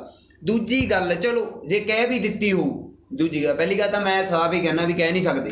ਰਿਸ਼ਵ ਜੀ, ਇਲਜ਼ਾਮ ਲਾਉਣੇ ਸੌਖੇ ਆ, ਉਹਨੂੰ ਸਿੱਧ ਕਰਨਾ ਬੜਾ ਔਖਾ। ਬਿਲਕੁਲ ਜੀ, ਬਿਲਕੁਲ। ਤੇ ਚਲੋ ਮੈਂ ਇੱਕ ਗੱਲ ਮੰਨਦਾ, ਜੇ ਕਹਿ ਵੀ ਦਿੱਤਾ ਹੋਊ ਤਾਂ ਉਹ ਵੈਸੇ ਵੀ ਮੇਰੇ ਨਾਲ ਨਜਾਇਜ਼ ਕੀਤੀ ਗਈ ਸੀ, ਕਿਉਂਕਿ ਮੇਰੇ ਤੇ ਪਰਚਾ ਦੇਤਾ ਜੀ 307 ਦਾ। 307 ਦਾ ਪਰਚਾ ਦੇ ਕੇ ਤੇ ਮੈਨੂੰ ਪੁਲਿਸ ਨੇ ਇੱਕ ਹਫ਼ਤਾ ਇੰਟੈਰੋਗੇਟ ਕੀਤਾ ਜੀ। ਇੱਕ ਹਫ਼ਤਾ ਜੀ, ਇੱਕ ਹਫ਼ਤਾ ਇੰਟੈਰੋਗੇਟ ਕੀਤਾ ਮੈਨੂੰ। ਮਤਲਬ ਇਹ ਇੱਥੇ ਤੱਕ ਵੀ ਯਾਨੀ ਕਿ ਮੈਂ ਕਿੰਨੇ ਦਿਨ ਤਾਂ ਪਤਾ ਹੀ ਨਹੀਂ ਲੱਗਿਆ ਸੀ ਮੈਂ ਹੈ ਕਿੱਥੇ ਆ। ਨਹੀਂ, ਇੰਟੈਰੋਗੇਟ ਤੋਂ ਫਿਰ ਕੀ ਉਹਨਾਂ ਨੇ ਲੈਣਾ ਕੀ ਸੀ? ਇੰਟੈਰੋਗੇਟ ਕਰਕੇ ਲੈਣਾ ਇਹ ਸੀ ਦੀਪਕ ਜੀ, ਉਹ ਚਾਹੁੰਦੇ ਸੀ ਬਾਪੂ ਸੂਰਤ ਸਿੰਘ ਖਾਲਸਾ ਦਾ ਸੰਘਰਸ਼ ਖਤਮ ਕਰਨਾ। ਠੀਕ ਹੈ ਜੀ। ਨਹੀਂ, ਹੀਰਾ ਸਾਹਿਬ ਤੇ ਦਬਾਅ ਬਣਾਇਆ ਜਾਵੇ। ਹਾਂਜੀ, ਉਹੀ ਲਾ ਲਓ ਵੀ ਉਹ ਦਬਾਅ ਬਣਾਉਣ, ਉਹ ਗਾਂਹ ਦਬਾਅ ਬਣਾਉਣ ਬਾਪੂ ਸੂਰਤ ਸਿੰਘ ਜੀ ਤੇ ਵੀ ਭਾਈ ਤੁਸੀਂ ਉੱਠ ਖੜੋ ਜਾਂ ਕੁਛ, ਹੈ ਨਾ, ਵੀ ਉਹ ਇਦਾਂ ਦਾ ਜੋ ਵੀ ਸੀ ਉਹਨਾਂ ਦੇ ਮਨ 'ਚ, ਹੈ ਨਾ। ਤੇ ਮੈਨੂੰ ਉਹ ਇੰਟੈਰੋਗੇਟ ਕਰਦੇ। ਤੁਸੀਂ ਇਹ ਦੇਖੋ ਵੀ ਉਸ ਟਾਈਮ ਇੱਥੇ ਤੱਕ ਵੀ ਗਿਰ ਗਏ ਸੀ ਇਹ ਲੋਕ ਵੀ ਮੈਨੂੰ ਇਹਨਾਂ ਨੇ ਇਹ ਕਹਿੰਦੇ ਵੀ ਤੂੰ ਸਿਰਫ ਇੰਨਾ ਕੁ ਬਿਆਨ ਦੇ ਦੇ ਵੀ ਮੇਰੇ ਪਿਓ ਨੇ ਇੱਕ ਜਨਾਨੀ ਰੱਖੀ ਹੋਈ ਆ ਹੋਰ। ਹੀਰਾ ਸਾਹਿਬ ਨੇ ਵੀ ਮੇਰੇ ਪਿਓ ਨੇ ਜਨਾਨੀ ਰੱਖੀ ਹੋਈ ਆ ਇੱਕ ਹੋਰ ਜਨਾਨੀ, ਅਸੀਂ ਆਪੇ ਪੈਦਾ ਕਰ ਦਾਂਗੇ। ਅੱਛਾ, ਜਨਾਨੀ ਅਸੀਂ ਆਪੇ ਪੈਦਾ ਕਰ ਦਾਂਗੇ, ਤੂੰ ਬਸ ਇੰਨੀ ਗੱਲ ਕਹਿ ਦੇ ਵੀ ਹਾਂ ਮੇਰੇ ਪਿਓ ਨੇ ਇੱਕ ਹੋਰ ਜਨਾਨੀ ਰੱਖੀ ਹੋਈ ਹੈ। ਤੇ ਮੈਂ ਉੱਥੇ ਸਾਫ਼ ਹੀ ਕਹਤੇ, ਮੈਂ ਕਿਹਾ ਜੀ ਕੁੱਟ ਲਓ, ਮਾਰ ਲਓ, ਗੋਲੀ ਮਾਰ ਦਿਓ, ਕੋਈ ਪ੍ਰੋਬਲਮ ਨਹੀਂ। ਵੀ ਨਾ ਤਾਂ ਮੈਂ ਇਹ ਗੱਲ ਕਹਿਣੀ ਆ ਤੇ ਨਾ ਹੀ ਇਹ ਹੋ ਸਕਦਾ ਕਦੇ ਵੀ ਜ਼ਿੰਦਗੀ 'ਚ। ਠੀਕ ਹੈ ਜੀ। ਚਲੋ ਮੈਨੂੰ ਇੰਟੈਰੋਗੇਟ ਕੀਤਾ, ਫਿਰ ਬਾਪੂ ਜੀ ਉਹਨਾਂ ਨੇ ਜ਼ੋਰ ਲਾ ਕੇ ਚਲੋ ਮੈਨੂੰ ਪੇਸ਼ ਕਰਾ ਲਿਆ। ਪੇਸ਼ ਕਰਾ ਕੇ ਮੈਨੂੰ ਉਹ 307 ਦੇ ਪਰਚੇ ਵਿੱਚ ਜੇਲ੍ਹ 'ਚ ਭੇਜਿਆ ਗਿਆ ਸੀ। ਮੇਰੇ ਕੋਲ ਸਾਰਾ ਰਿਕਾਰਡ ਆ ਪਰਚਾ, ਉਹ ਮੇਰਾ ਪਿਛਲੇ ਸਾਲ ਭਰੀ ਹੋਇਆ। ਅੱਛਾ, ਜਿਹੜੀ ਗੱਲ ਕਹੀ ਜਾਂਦੀ ਹੈ ਵੀ ਤੁਸੀਂ ਨਸ਼ਿਆਂ 'ਚ ਅੰਦਰ ਸੀ, ਨਹੀਂ ਬਿਲਕੁਲ ਉਹ ਐਂਗਲ ਇਹ ਆ ਵੀ ਤੁਸੀਂ ਇਹ ਝੂਠੇ ਪਰਚੇ ਦੇ ਅੰਦਰ। ਜੀ ਬਿਲਕੁਲ, ਇਸ ਗੱਲ 'ਚ ਮੈਂ ਅੰਦਰ ਸੀ। ਮੈਂ 42 ਦਿਨ ਜੇਲ੍ਹ 'ਚ ਰਿਹਾ ਸੀ, ਲੁਧਿਆਣਾ ਜੇਲ੍ਹ 'ਚ, ਤੇ ਮੈਂ ਉਸ ਕੇਸ 'ਚੋਂ ਪਿਛਲੇ ਸਾਲ ਬਰੀ ਹੋਇਆ ਜੀ। ਮੈਂ ਉਹ ਕੇਸ ਦਾ ਸਾਰਾ ਰਿਕਾਰਡ ਆ। ਠੀਕ ਹੈ। 2015 ਮਈ ਦੇ ਵਿੱਚ ਉਹ ਕੇਸ ਹੋਇਆ ਸੀ ਤੇ ਮੈਂ 2015 ਦੇ ਸਤੰਬਰ 'ਚ ਫੜਿਆ ਗਿਆ ਸੀ ਤੇ ਅਕਤੂਬਰ 'ਚ ਬਾਹਰ ਆਇਆ ਸੀ। ਨਹੀਂ, ਤੁਸੀਂ ਫੜੇ ਗਏ ਸੀ ਕਿ ਪੇਸ਼ ਹੋਏ ਸੀ? ਨਾ ਜੀ, ਮੈਨੂੰ ਪੁਲਿਸ ਨੇ ਬਾਹਰੋਂ ਹੀ ਚੱਕ ਲਿਆ ਸੀ। ਮੈਂ ਕਿਉਂਕਿ ਪਹਿਲਾਂ ਤਾਂ ਸਾਹ ਵੀ ਮੈਨੂੰ ਬਾਪੂ ਜੀ ਨੇ ਵੀ ਕਹਤਾ, ਸਾਰਿਆਂ ਨੇ ਕਹਿਤਾ ਸੀ ਵੀ ਭਾਈ ਤੂੰ ਆਪਦਾ ਸਾਈਡ ਤੇ ਰਹੀ ਵੀ ਜੇ ਤੈਨੂੰ ਚੱਕ ਲਿਆ, ਕਿਉਂਕਿ ਸਾਨੂੰ ਇਸ ਗੱਲ ਦਾ ਬਾਪੂ ਜੀ ਨੂੰ ਤਾਂ ਪਤਾ ਸੀ ਅੰਦਰੋਂ ਅੰਦਰੀ। ਮੈਨੂੰ ਉਹਨਾਂ ਨੇ ਨਹੀਂ ਕਲੀਅਰ ਕੀਤੀ ਜਿਹੜੀ ਗੱਲ ਸੀ ਨਾ, ਉਹਨਾਂ ਨੂੰ ਤਾਂ ਅੰਦਰੋਂ ਅੰਦਰੀ ਪਤਾ ਵੀ ਜੇ ਇਹਨੂੰ ਚੱਕ ਲਿਆ ਇਹਨੂੰ ਕੁੱਟਣਗੇ ਜਾਂ ਮਾਰਨਗੇ, ਕੁਛ ਵੀ ਹੈ ਨਾ, ਉਹਨਾਂ ਨੂੰ ਪਤਾ ਸੀ। ਤੇ ਉਹ ਮੈਨੂੰ ਇਹੀ ਗੱਲ ਕਹਿੰਦੇ ਰਹੇ ਵੀ ਭਾਈ ਤੂੰ ਆਪਦਾ ਧਿਆਨ ਰੱਖੀ। ਬਟ ਮੈਂ ਉਸ ਖੜ ਦਿਮਾਗੀ ਜਿਹੜੇ ਆਪਾਂ ਕਹਿ ਦਈਏ ਵੀ ਹੈ ਨਾ, ਆਪਦੀ ਉਹ 'ਚ ਤੁਰਿਆ ਫਿਰਦਾ ਸੀ। ਆਪਾਂ ਜੇ ਇਸ ਗੱਲ ਦੇ ਸਿੱਟੇ ਤੇ ਨਿਕਲੀ ਵੀ ਜਦੋਂ ਤੁਹਾਡੇ ਤੇ ਪਰਚਾ ਪਾਇਆ ਗਿਆ, ਤੁਹਾਨੂੰ ਜੇਲ੍ਹ ਭੇਜਿਆ ਗਿਆ, ਤੇ ਬਾਪੂ ਸੂਰਤ ਸਿੰਘ ਖਾਲਸਾ ਦਾ ਜਿਹੜਾ ਸੰਘਰਸ਼ ਸੀ ਉਹਨੂੰ ਤਾਲਪੀੜੋ ਕਰਨ ਵਾਸਤੇ ਕਰਿਆ। ਜੀ ਬਿਲਕੁਲ ਜੀ, ਬਿਲਕੁਲ ਉਹ ਗੱਲ ਸੀਗੀ। ਠੀਕ ਹੈ। ਜਿਹੜੀ ਇਹ ਗੱਲ ਕਹਿੰਦੇ ਮੈਨੂੰ ਪ੍ਰੂਫ ਦੇ ਦੇਣ ਵੀ ਉਸ ਟਾਈਮ ਤੇ ਸੰਘਰਸ਼ ਦੇ ਵਿੱਚ ਇਹ ਨਸ਼ਿਆਂ ਦੇ ਵਿੱਚ ਅੰਦਰ ਸੀ। ਪਹਿਲੀ ਗੱਲ ਤਾਂ ਇਹ ਹੈ ਜੀ, ਦੇਖੋ ਕੋਰਟ ਤਾਂ ਨਹੀਂ ਝੂਠ ਬੋਲੂਗੀ, ਕੋਰਟ ਦੇ ਵਿੱਚ ਉਹ ਕੇਸ ਨੰਬਰ ਕਢਾ ਲੈਣ। ਮੈਂ ਹੁਣ ਕੇਸ ਨੰਬਰ ਦੇ ਦੇਣਾ ਤੁਹਾਨੂੰ, ਜੇ ਚਾਹੁੰਦੇ ਹੋ ਕੇਸ ਨੰਬਰ ਦੇ ਦੇਣਾ। ਦੱਸਤਾ, ਕੋਈ ਗੱਲ ਨਹੀਂ। ਜੇ ਕੋਈ ਸਾਡਾ ਪਾਠਕ ਇਹ ਗੱਲ ਪੁੱਛਣੀ ਵੀ ਚਾਹੁੰਦਾ, ਉਹ ਮੇਰੇ ਤੋਂ ਵੀ ਜਾਂ ਪਰਸਨਲੀ ਰਿਸ਼ਵਦੀਪ ਜੀ ਤੋਂ ਵੀ ਉਹ ਲੈ ਸਕਦਾ। FIR ਨੰਬਰ ਮੈਂ ਦੇ ਦੂੰਗਾ ਜੀ, ਉਹ ਮੈਂ ਉਹਦੇ 'ਚੋਂ ਪਿਛਲੇ ਸਾਲ ਬਣੀ ਹੋਈ ਇਹ ਗੱਲ। ਰਿਸ਼ਵ ਜੀ, ਇੱਕ ਹੋਰ ਸਾਹਮਣੇ ਆਉਂਦੀ ਹੈ ਵੀ ਤੁਹਾਡਾ ਜਿਹੜਾ ਸਿੱਖੀ ਸਰੂਪ 'ਚ ਪਰਤਣਾ ਜੀ ਕਿਸੇ ਸਾਜ਼ਿਸ਼ ਤਹਿਤ ਤਾਂ ਨਹੀਂ, ਜਿਵੇਂ ਕਿਹਾ ਜਾ ਰਿਹਾ, ਜਿਵੇਂ ਤੁਸੀਂ ਪਹਿਲਾਂ ਸਾਜ਼ਿਸ਼ਾਂ ਦੀ ਗੱਲ ਕਰੀ ਆ, ਜਿਹੜੇ ਪਹਿਰੇਦਾਰ ਦੇ ਅਸੀਂ ਵਿਰੋਧੀ ਕਹਿ ਲਈਏ ਜਾਂ ਤੁਹਾਡੇ ਵਿਰੋਧੀ ਕਹਿ ਲਈਏ, ਉਹ ਇਹ ਗੱਲ ਕਹਿੰਦੇ ਨੇ ਵੀ ਜਸਪਾਲ ਸਿੰਘ ਹੀਰਾ ਨੇ ਆਪਦੇ ਕਹਿੰਦੇ ਪੁੱਤਰ ਨੂੰ ਬਿਠਾਉਣ ਦੀ ਖਾਤਰ ਜਿਹੜਾ ਸਿੱਖੀ ਸਰੂਪ ਦਾ ਇਹ ਜਿਹੜਾ ਇੱਕ ਡਰਾਮਾ ਰਚਿਆ ਗਿਆ। ਇਹਦੇ ਬਾਰੇ ਤੁਸੀਂ ਸਪਸ਼ਟ ਕਰੋ। ਦੇਖੋ ਜੀ ਦੀਪਕ ਜੀ, ਪਹਿਲੀ ਗੱਲ ਤਾਂ ਇਹ ਆ ਵੀ ਜੇ ਇਹ ਸਿੱਖੀ ਸਰੂਪ ਵਾਲਾ ਡਰਾਮਾ ਹੀ ਰਚਨਾ ਹੁੰਦਾ ਤਾਂ ਮੈਂ ਅੱਜ ਤੋਂ ਬਹੁਤ ਸਾਲ ਪਹਿਲਾਂ ਰਚ ਲੈਂਦਾ। ਠੀਕ ਹੈ ਜੀ, ਜਦੋਂ ਬਲਵਿੰਦਰ ਸਿੰਘ ਨਾਲੋਂ ਆਪਾਂ ਅੱਡ ਹੋਏ ਆ ਮੈਂ ਉਦੋਂ ਹੀ ਰਚ ਲੈਂਦਾ, ਉਦੋਂ ਹੀ ਬਹਿ ਜਾਂਦਾ। ਠੀਕ ਹੈ ਜੀ, ਪਹਿਲੀ ਗੱਲ ਉਸ ਟਾਈਮ 'ਤੇ ਪਹਿਲੀ ਗੱਲ ਤਾਂ ਨਾ ਤਾਂ ਮੈਂ ਤਿਆਰ ਸੀ, ਨਾ ਹੀ ਮੈਨੂੰ ਇਸ ਲਾਈਨ ਦੇ ਵਿੱਚ ਇੰਟਰਸਟ ਸੀ। ਠੀਕ ਹੈ ਜੀ, ਅਤੇ ਨਾ ਹੀ ਮੈਂ ਇੰਨਾ ਕਾਬਲ ਸੀ ਵੀ ਮੈਂ ਸਿੱਖੀ ਸਰੂਪ 'ਚ ਆ ਸਕਦਾ। ਠੀਕ ਹੈ ਜੀ, ਇਹ ਤਾਂ ਮਤਲਬ ਪਰਮਾਤਮਾ ਦੀ ਇੱਕ ਬਹੁਤ ਵੱਡੀ, ਮੈਂ ਤਾਂ ਸਮਝਦਾ ਵੀ ਮੇਰੇ 'ਤੇ ਕਿਰਪਾ ਹੋਈ ਆ ਜਾਂ ਦੇਣ ਹੋਈ ਆ ਮੈਨੂੰ। ਮੈਂ ਜੀ ਇਹ ਗੱਲ ਤਾਂ ਹੁਣ ਦੀ ਹੈ ਜੀ, ਕੋਈ ਬੜੀ ਲੰਬੀ ਸਮੇਂ ਦੀ ਗੱਲ ਵੀ ਨਹੀਂ, ਹੁਣ ਦੀ ਗੱਲ ਹੈ। ਜੋ ਬਾਪੂ ਜੀ ਦਾਖਲ ਹੋਇਆ ਉਦੋਂ ਹੀ ਮੈਂ ਆਇਆ ਇੱਧਰ। ਬਾਪੂ ਜੀ ਦਾਖਲ ਹੋ ਗਏ ਅਤੇ ਮੈਂ ਜੀ ਉੱਥੇ ਹੌਸਪੀਟਲ ਜਾਂਦਾ ਸੀ ਅਤੇ ਅਖਬਾਰ ਨਾਲ ਮੈਂ ਮਾੜਾ ਮੋਟਾ ਦੇਖ ਲੈਂਦੇ ਸੀ ਆ ਕੇ ਇੱਥੇ। ਅਤੇ ਮੈਂ ਜੀ ਉੱਥੇ ਹੌਸਪੀਟਲ ਦੇ ਨਾ ਬਾਹਰ ਖੜ੍ਹਾ ਸੀ ਜੀ। ਉੱਥੇ ਇੱਕ ਨਾ ਚੜਿੱਕ ਤੋਂ ਆਏ ਆਪਣੇ ਸਿੰਘ ਸਾਹਿਬ, ਅਤੇ ਉਹ ਆ ਕੇ ਉੱਥੇ ਬੰਦੇ ਖੜ੍ਹੇ ਸੀਗੇ। ਉਹਨਾਂ ਨੂੰ ਕਹਿੰਦੇ ਵੀ ਮੈਂ ਜੀ ਵੀ ਹੇਰਾ ਸਾਹਿਬ ਦੀ ਮਦਦ ਕਰਨੀ ਆ, ਅਤੇ ਉਹਨਾਂ ਦਾ ਕੋਈ ਪਰਿਵਾਰਕ ਮੈਂਬਰ, ਅਤੇ ਉਹ ਕਹਿੰਦੇ ਵੀ ਉਹ ਉਹਨਾਂ ਦਾ ਮੁੰਡਾ ਖੜਾ। ਉਹ ਜੀ ਉੱਥੋਂ ਹੀ ਜਦੋਂ ਉਹਨਾਂ ਨੇ ਕਿਹਾ ਮੁੰਡਾ ਖੜਾ, ਮੇਰਾ ਵੀ ਧਿਆਨ ਉਹਨਾਂ ਵੱਲ ਪੈ ਗਿਆ ਸੀ। ਇੰਨੇ ਟਾਈਮ ਨੂੰ ਉਹਨਾਂ ਦਾ ਵੀ ਮੇਰੇ ਵੱਲ ਪੈ ਗਿਆ ਸੀ। ਯਾਨੀ ਉੱਥੋਂ ਹੀ ਉਹਨਾਂ ਦੀ ਦੇਖਣ ਦੀ ਮੈਨੂੰ ਨਿਗਾਹ ਹੀ ਬਦਲ ਗਈ ਸੀ। ਅਤੇ ਮੇਰੇ ਕੋਲੇ ਆ ਕੇ ਉਹਨਾਂ ਨੇ ਮੈਨੂੰ ਇੰਨੀ ਗੱਲ ਕਹਿਤੀ ਵੀ ਯਾਰ ਤੂੰ ਹੇਰਾ ਦਾ ਮੁੰਡਾ ਹੋ ਹੀ ਨਹੀਂ ਸਕਦਾ।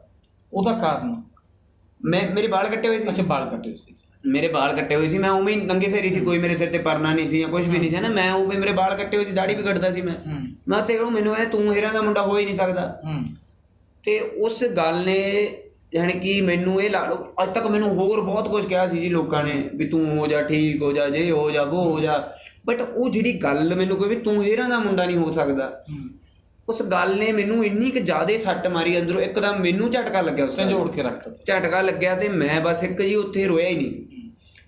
ਅਤੇ ਮੈਂ ਉਸੇ ਟਾਈਮ ਹੀ ਮੈਂ ਉੱਥੇ ਮੇਰੇ ਫਰੈਂਡ ਸੀਗੇ ਮੁੰਡੇ ਖੜ੍ਹੇ ਆਪਣੇ ਹੋਰ ਇੱਥੋਂ ਅਖਬਾਰ ਤੋਂ, ਜਿਹੜੇ ਆਪਣੇ ਸੀਨੀਅਰ ਨੇ ਆਪਣੇ ਬੰਦੇ ਪੱਤਰਕਾਰ ਨੇ, ਉਹ ਸੀਗੇ ਉੱਥੇ।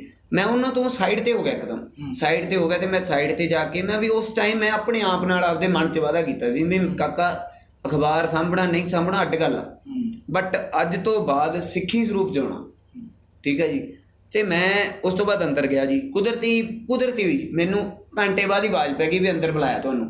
ਮੈਂ ਅੰਦਰ ਚਲਿਆ ਗਿਆ, ਅਤੇ ਬਾਪੂ ਜੀ ਦਾ ਆਪਰੇਸ਼ਨ ਉਸ ਦਿਨ ਹੋਇਆ ਨਹੀਂ ਸੀ, ਉਸ ਤੋਂ ਅਗਲੇ ਦਿਨ ਹੋਣਾ ਸੀ।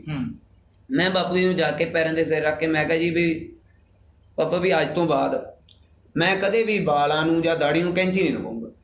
ਠੀਕ ਹੈ ਜੀ, ਵੀ ਹਾਂਜੀ ਮੈਂ ਤੁਹਾਡੇ ਨਾਲ ਇਹ ਵਾਅਦਾ ਨਹੀਂ ਕਰਦਾ ਹਜੇ ਵੀ ਮੈਂ ਅੰਮ੍ਰਿਤ ਛਕੂੰਗਾ, ਵੀ ਜਦੋਂ ਸਹਿਯੋਗ ਹੋ ਗਿਆ ਮੈਂ ਉਹ ਵੀ ਛਕੂੰਗਾ, ਬਟ ਹਲੇ ਮੈਂ ਤੁਹਾਡੇ ਨਾਲ ਇਹ ਵਾਅਦਾ ਕਰਦਾ ਵੀ ਅੱਜ ਤੋਂ ਬਾਅਦ ਮੈਂ ਪਹਿਰੇਦਾਰ ਦੀ ਸੇਵਾ ਕਰੂੰਗਾ।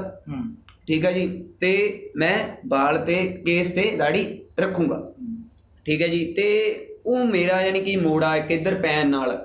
ਠੀਕ ਹੈ ਜੀ, ਅਤੇ ਮੈਨੂੰ ਸਾਰਿਆਂ ਨੇ ਮਤਲਬ ਹੋਰ ਵੀ ਸਾਰੇ ਜਿੰਨੇ ਵੀ ਸੀਗੇ ਸਾਰਿਆਂ ਨੇ ਹੈ ਨਾ ਥਾਪੜਾ ਦਿੱਤਾ ਵੀ ਯਾਰ ਬਹੁਤ ਵਧੀਆ ਗੱਲ ਆ, ਬਹੁਤ ਵਧੀਆ ਸੋਚ ਬਣਾ ਲਈ ਤੂੰ, ਬਹੁਤ ਵਧੀਆ। ਅਤੇ ਮੈਨੂੰ ਉਹਨਾਂ ਨੇ ਥਾਪੜਾ ਦੇ ਕੇ ਫਿਰ ਅਖਬਾਰ ਦੇ ਵਿੱਚ ਮੈਂ ਆ ਗਿਆ ਜੀ। ਪਹਿਲਾਂ ਤਾਂ ਬਹੁਤ ਜ਼ੋਰ ਲਾਇਆ ਸਾਰਿਆਂ ਨੇ ਵੀ ਅਖਬਾਰ 'ਚ ਆਵੇ ਨਾ।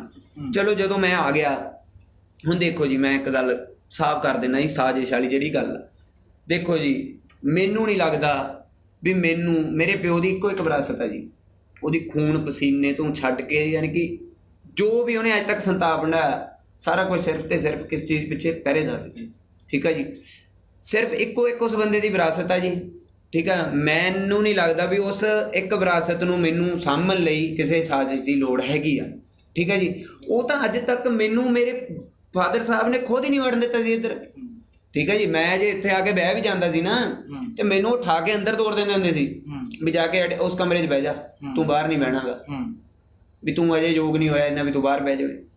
ਠੀਕ ਹੈ ਜੀ, ਅਤੇ ਹੁਣ ਜੇ ਮੈਂ ਖੁਦ ਮੈਨੂੰ ਨਹੀਂ ਲੱਗਦਾ ਵੀ ਮੈਨੂੰ ਕੋਈ ਸਾਜ਼ਿਸ਼ ਇਸ ਗੱਲ 'ਚ ਕਰਨੀ ਚਾਹੀਦੀ ਆ ਪਹਿਰੇਦਾਰ ਨੂੰ ਸਾਂਭ ਲਈ, ਕਿਉਂਕਿ ਇੱਕੋ ਇੱਕ ਮੈਂ ਤਾਂ ਪਹਿਲਾਂ ਵੀ ਕਹਿ ਚੁੱਕਾ ਹੁਣ ਵੀ ਕਹਿਣਾ ਵੀ ਸਿਰਫ ਅਤੇ ਸਿਰਫ ਇੱਕੋ ਇੱਕ ਵਿਰਾਸਤ ਆ, ਨਾ ਕੋਈ ਸਾਡੇ ਕੋਲ ਜ਼ਮੀਨ, ਨਾ ਜਾਇਦਾਦ, ਨਾ ਗੱਡੀਆਂ, ਨਾ ਕੋਠੀਆਂ, ਨਾ ਕਾਰਾਂ, ਕੁਛ ਨਹੀਂ, ਸਿਰਫ ਇੱਕੋ ਇੱਕ ਜਾਇਦਾਦ ਆ, ਇੱਕੋ ਇੱਕ ਵਿਰਾਸਤ ਆ, ਉਹ ਵੀ ਪਹਿਰੇਦਾਰ। ਉਹ ਪਹਿਰੇਦਾਰੀ ਕੌਮ ਦੀ ਸੇਵਾ ਲਈ ਆ ਅਤੇ ਹਰ ਟਾਈਮ ਹਾਜ਼ਰ ਰਹੂਗਾ, ਚਾਹੇ ਉੱਤੇ ਕੁਰਸੀ 'ਤੇ ਮੈਂ ਹੋਵਾਂ, ਚਾਹੇ ਹੁਣ ਫਾਦਰ ਸਾਹਿਬ ਮੇਰੇ ਕੋਈ ਵੀ ਹੋਵੇ। ਜਿਸ ਦਿਨ ਪਹਿਰੇਦਾਰ ਕੌਮ ਦੀ ਸੇਵਾ ਤੋਂ ਜਾਂ ਸੱਚ ਲਿਖਣ ਤੋਂ ਡੋਲੂਗਾ, ਉਸ ਦਿਨ ਤੁਸੀਂ ਇਹ ਗੱਲ ਕਹਿ ਸਕਦੇ ਹੋ ਵੀ ਹਾਂ ਮੈਂ ਇੱਕ ਸਾਜ਼ਿਸ਼ ਦੇ ਤਹਿਤ ਆਇਆ ਸੀ। ਚਲੋ ਇਹ ਗੱਲ ਦਰਸ਼ਕਦੀਪ ਜੀ, ਜਦੋਂ ਤੁਸੀਂ ਸਾਰੀਆਂ ਗੱਲਾਂ 'ਤੇ ਚਾਨਣਾ ਪਾਇਆ, ਇਸ ਗੱਲ ਦਾ ਇੱਕ ਜੇ ਆਪਾਂ ਨਿਚੋੜ ਕੱਢੀਏ ਵੀ ਤੁਸੀਂ ਅਖਬਾਰ ਨੂੰ ਆ ਕੇ ਸਾਂਭਿਆ, ਤਾਂ ਬਹੁਤ ਸਾਰੇ ਲੋਕਾਂ ਦੀਆਂ ਜੋ ਅਖਬਾਰ ਤੇ ਕਾਬਜ਼ ਹੋਣਾ ਚਾਹੁੰਦੇ ਸੀ ਉਹਨਾਂ ਦੀਆਂ ਆਸਾਂ ਤੇ ਆ ਜਿਹੜਾ ਪਾਣੀ ਫਿਰ ਗਿਆ। ਬਿਲਕੁਲ ਬਿਲਕੁਲ। ਅੱਛਾ, ਇੱਕ ਚਲੋ ਇਹਨਾਂ ਗੱਲਾਂ ਤੋਂ ਹਟ ਕੇ ਇੱਕ ਸਾਡੇ ਕੌਮ ਦੇ ਬੜੇ ਜ਼ਿੰਮੇਵਾਰ ਆਗੂ ਨੇ, ਮੈਂ ਨਾਮ ਨਹੀਂ ਲਵਾਂਗਾ, ਉਹਨਾਂ ਨੇ ਇੱਕ ਇਸ ਗੱਲ 'ਤੇ ਵੀ ਕਿਹਾ ਵੀ ਜਗਰਾਓਂ ਦੇ ਵਿੱਚ ਥੋੜ੍ਹੀ ਬੜੀ ਵੱਡੀ ਕੋਠੀ ਆ, ਅਤੇ ਉਹਦੇ ਬਾਰੇ ਤੁਸੀਂ ਕੀ ਵੀ ਉਹ ਕੋਠੀ ਦੇ ਵਿੱਚ ਤੁਸੀਂ ਰਹਿੰਦੇ ਕਿਉਂ ਨਹੀਂ? ਦੇਖੋ ਦੀਪਕ ਜੀ, ਮੇਰੀ ਉਮਰ 26 ਸਾਲ ਹੋ ਗਈ, ਠੀਕ ਹੈ ਜੀ, ਅਤੇ 26 ਸਾਲਾਂ ਦੇ ਵਿੱਚ ਮੈਨੂੰ ਤਾਂ ਅੱਜ ਤੱਕ ਪਤਾ ਨਹੀਂ ਲੱਗਿਆ ਵੀ ਸਾਡੀ ਕੋਈ ਕੋਠੀ ਹੈਗੀ ਆ। ਚਲੋ ਜੇ ਉਹਨਾਂ ਨੂੰ ਪਤਾ ਵਾ ਵੀ ਸਾਡੀ ਕੋਈ ਕੋਠੀ ਹੈਗੀ ਆ ਤਾਂ ਮੇਰੀ ਤਾਂ ਉਹਨਾਂ ਮੂਹਰੇ ਫਿਰ ਹੱਥ ਬੰਨ੍ਹ ਕੇ ਬੇਨਤੀ ਆ ਵੀ ਸਾਨੂੰ ਕੋਠੀ ਲੱਭ ਦੇਣ। ਅਸੀਂ ਤਾਂ ਜਾ ਕੇ ਬਹਿਣ ਵਾਲੇ ਬਣੀ, ਉਹ 'ਚ ਸਗੋਂ ਮੇਰੀ ਜ਼ਿੰਦਗੀ ਸੁਧਰੂ, ਮੇਰੇ ਵੀ ਬੱਚੇ ਹੋਣੇ ਆ ਜੀ ਅੱਗੇ। ਚਲੋ ਜੇ ਉਹ ਤਾਂ ਵੈਸੇ ਪ੍ਰਮਾਤਮਾ ਹੀ ਦੇਣਗੇ ਨਹੀਂ ਦੇਣਗੇ, ਬਟ ਮੇਰੇ ਪਲਾਨ ਤਾਂ ਹੈਗੇ ਆ ਨਾ ਫਿਊਚਰ ਦੇ, ਮੇਰੇ ਵੀ ਬੱਚੇ ਹੋਣੇ ਆ, ਮੈਂ ਆਪਦੇ ਬੱਚਿਆਂ ਨੂੰ ਵਧੀਆ ਕੋਠੀ ਜਵਾਉਂਗਾ, ਠੀਕ ਹੈ ਜੀ, ਵਧੀਆ, ਮੇਰੀ ਤਾਂ ਜ਼ਿੰਦਗੀ ਸੁਧਰ ਜੂਗੀ। ਸਾਨੂੰ ਕਿਹੜਾ, ਮੇਰੀ ਗੱਲ ਸੁਣੋ ਜੀ, ਇੱਕ ਗੱਲ ਆ ਵੀ 64 ਸਾਲ ਦੀ ਉਮਰ ਹੋ ਗਈ ਬਾਪੂ ਜੀ ਦੀ, 64 ਸਾਲ ਦੇ ਇੱਕ ਬੰਦੇ ਨੂੰ ਜਿਹਦੀ ਬਾਈਪਾਸ ਸਰਜਰੀ ਹੋਈ ਹੋਵੇ, ਇਸ ਤੋਂ ਪਹਿਲਾਂ 2 ਆਪਰੇਸ਼ਨ ਹੋ ਗਏ ਹੋਣ, ਉਹਨੂੰ ਕੋਈ ਸ਼ੌਂਕ ਥੋੜ੍ਹੀ ਪਿਆ ਜੀ ਧੱਕੇ ਖਾਈ ਜਾਂਦਾ ਕਿਰਾਏ 'ਤੇ। ਉਹ ਪਹਿਲਾਂ ਅਸੀਂ ਮੁੱਲਾਂਪੁਰ ਕਿਰਾਏ 'ਤੇ ਕੋਠੀ ਲਈ ਵੀ, ਉਹ ਵੀ ਸਿਰਫ ਇੱਕ ਗੱਲ ਪਿੱਛੇ, ਕਿਉਂਕਿ ਸਾਡਾ ਉਹ ਘਰ ਮਿਲਦਾ ਸੀ ਜਗਰਾਓਂ, ਇੱਕ ਉਹਦਾ ਅਟੈਚ ਬਾਥਰੂਮ ਨਹੀਂ ਸੀ, ਅਤੇ ਬਾਪੂ ਜੀ ਦੇ ਉਸ ਟਾਈਮ ਹਾਲਾਤ ਇਹ ਸੀ ਕਿ ਉਹਨਾਂ ਨੂੰ ਅਟੈਚ ਬਾਥਰੂਮ ਚਾਹੀਦਾ ਹੀ ਚਾਹੀਦਾ ਸੀ, ਕਿਉਂਕਿ ਆਪਰੇਸ਼ਨ ਹੋਇਆ ਸੀ, ਭਾਵੇਂ ਚਾਹੇ ਰੱਬ ਨਾ ਕਰੇ ਕੋਈ ਚੱਕਰ ਆ ਗਿਆ, ਡੋਲ ਕੇ ਡਿੱਗ ਪਏ ਟੈਪ ਪਏ, ਹੈ ਨਾ, ਉਹ ਗੱਲ ਹੋਰ ਵੱਧ ਸਕਦੀ ਸੀ, ਅਤੇ ਸਾਨੂੰ ਚਾਹੀਦੇ ਸੀ ਉਹ। ਮੈਂ ਸਗੋਂ ਆਪਦੀ ਔਕਾਤ ਤੋਂ ਬਾਹਰ ਹੋ ਕੇ, ਕਿਰਾਇਆ ਵੱਧ ਸੀ ਉਹਦਾ ਜੀ ਕੋਠੀ ਦਾ, ਔਕਾਤ ਤੋਂ ਬਾਹਰ ਹੋ ਕੇ ਬਾਪੂ ਜੀ ਲਈ ਮੈਂ ਉਹ ਕੋਠੀ ਲੈ ਲਈ। ਮੈਂ ਕਿਹਾ ਵੀ ਨਹੀਂ, ਇਹ ਆਪਾਂ ਇੱਥੇ ਹੀ ਲੈ ਲਈਏ, ਕਿਰਾਇਆ ਕੋਈ ਗੱਲ ਨਹੀਂ, 2 ਮਹੀਨੇ ਔਖੇ ਸੌਖੇ ਭਰ ਦਾਂਗੇ, ਹੈ ਨਾ। ਚਲੋ ਉਹ ਲੈ ਲਿਆ। ਉਸ ਤੋਂ ਬਾਅਦ ਇੱਥੋਂ ਉਹਨਾਂ ਦਾ ਜੀਅ ਨਹੀਂ ਲੱਗਿਆ ਜੀ, ਜਦੋਂ ਠੀਕ ਹੋ ਗਏ ਥੋੜ੍ਹੇ ਜਿਹੇ, ਮਾੜੇ ਮੋਟੇ ਤੁਰਨ ਫਿਰਨ ਲੱਗ ਗਏ, ਹੁਣ ਉਹਨਾਂ ਦਾ ਦਿਲ ਨਹੀਂ ਲੱਗਿਆ, ਉਹ ਕਹਿਣ ਲੱਗੇ ਯਾਰ ਜਗਰਾਓਂ ਦੇਖ ਘਰ, ਕੋਈ ਜਗਰਾਓਂ ਦੇਖ। ਹੁਣ ਅਸੀਂ ਫੇਰ ਇੱਕ ਆਪਣਾ ਜਿੱਥੇ ਪਹਿਲਾਂ ਘਰ ਸੀ, ਜਿੱਥੇ ਹੁਣ ਆਪਣਾ ਢਿਆ ਵਾ ਜਿਹੜਾ ਘਰ ਹੈ ਨਾ, ਉਹਦੇ ਬੈਕ ਸਾਈਡ 'ਤੇ ਆਪਾਂ ਨੂੰ ਇੱਕ ਘਰ ਮਿਲ ਗਿਆ, ਹੁਣ ਅਸੀਂ ਫੇਰ ਉੱਥੇ ਸ਼ਿਫਟ ਕੀਤਾ ਜੀ। ਕੋਈ ਸਾਨੂੰ ਸ਼ੌਂਕ ਤਾਂ ਪਿਆ ਨਹੀਂ ਜੀ ਧੱਕੇ ਖਾਣ ਦਾ, ਦੇਖੋ ਸਿੱਧੀ ਸਾਫ਼ ਗੱਲ, ਸਾਨੂੰ ਕੋਈ ਸ਼ੌਂਕ ਤਾਂ ਪਿਆ ਨਹੀਂ। ਜੇ ਕੋਠੀ ਹੈਗੀ ਹੈ ਸਗੋਂ ਸਾਬਤ ਕਰ ਦੇਣ, ਮੈਂ ਤਾਂ ਆਪ ਚਾਹੁੰਦਾ ਵੀ ਬੈਠਾਂਗੇ ਜਾ ਕੇ ਉੱਥੇ ਸੀ। ਅੱਛਾ, ਤੁਹਾਡੇ ਮੁਤਾਬਕ ਕੋਈ ਕੋਠੀ ਨਹੀਂ ਹੈਗੀ ਤੁਹਾਡੇ? ਨਾ ਜੀ, ਬਿਲਕੁਲ। ਹਾਂਜੀ ਦੀਪਕ ਜੀ, ਇੱਕ ਗੱਲ ਮੈਂ ਜ਼ਰੂਰ ਸਾਂਝੀ ਕਰਨਾ ਚਾਹੂੰਗਾ ਦਰਸ਼ਕਾਂ ਨਾਲ ਵੀ, ਤੁਹਾਡੇ ਨਾਲ ਵੀ, ਅਤੇ ਵੀ ਜਿਹੜੇ ਵੀ ਇਹ ਹੁਣ ਤੋਂ ਲੈ ਕੇ, ਸ਼ੁਰੂ ਤੋਂ ਲੈ ਕੇ, ਸੌਰੀ, ਮਤਲਬ ਕਿ ਕੋਈ ਜ਼ਿਆਦਾ ਸਮਾਂ ਵੀ ਨਹੀਂ ਹੋਇਆ ਮੈਨੂੰ ਪਹਿਰੇਦਾਰ 'ਚ ਆਏ ਨੂੰ, ਠੀਕ ਹੈ ਜੀ, ਅਤੇ ਉਦੋਂ ਤੋਂ ਲੈ ਕੇ ਹੁਣ ਤੱਕ ਥੋੜ੍ਹੇ ਜਿਹੇ ਸਮੇਂ ਦੇ ਵਿੱਚ ਹੀ ਜੋ ਵੀ ਐਲੀਗੇਸ਼ਨਸ ਜਾਂ ਜੋ ਵੀ ਪਰਸਨਲ ਅਟੈਕ ਮੇਰੇ 'ਤੇ ਜਾਂ ਹੇਰਾਂ ਸਾਹਿਬ ਦਾ ਜੋ ਵੀ ਭੰਡੀ ਪ੍ਰਚਾਰ ਕੀਤਾ ਗਿਆ, ਉਸ ਦੇ ਬਾਰੇ ਮੈਂ ਇੱਕ ਗੱਲ ਜ਼ਰੂਰ ਕਹਿਣਾ ਚਾਹੂੰਗਾ ਵੀ ਜੋ ਸੱਚ ਸੀ ਅਸੀਂ ਲਿਆ ਕੇ ਉਹ ਪਾਠਕਾਂ ਦੇ ਸਾਹਮਣੇ ਰੱਖਤਾ।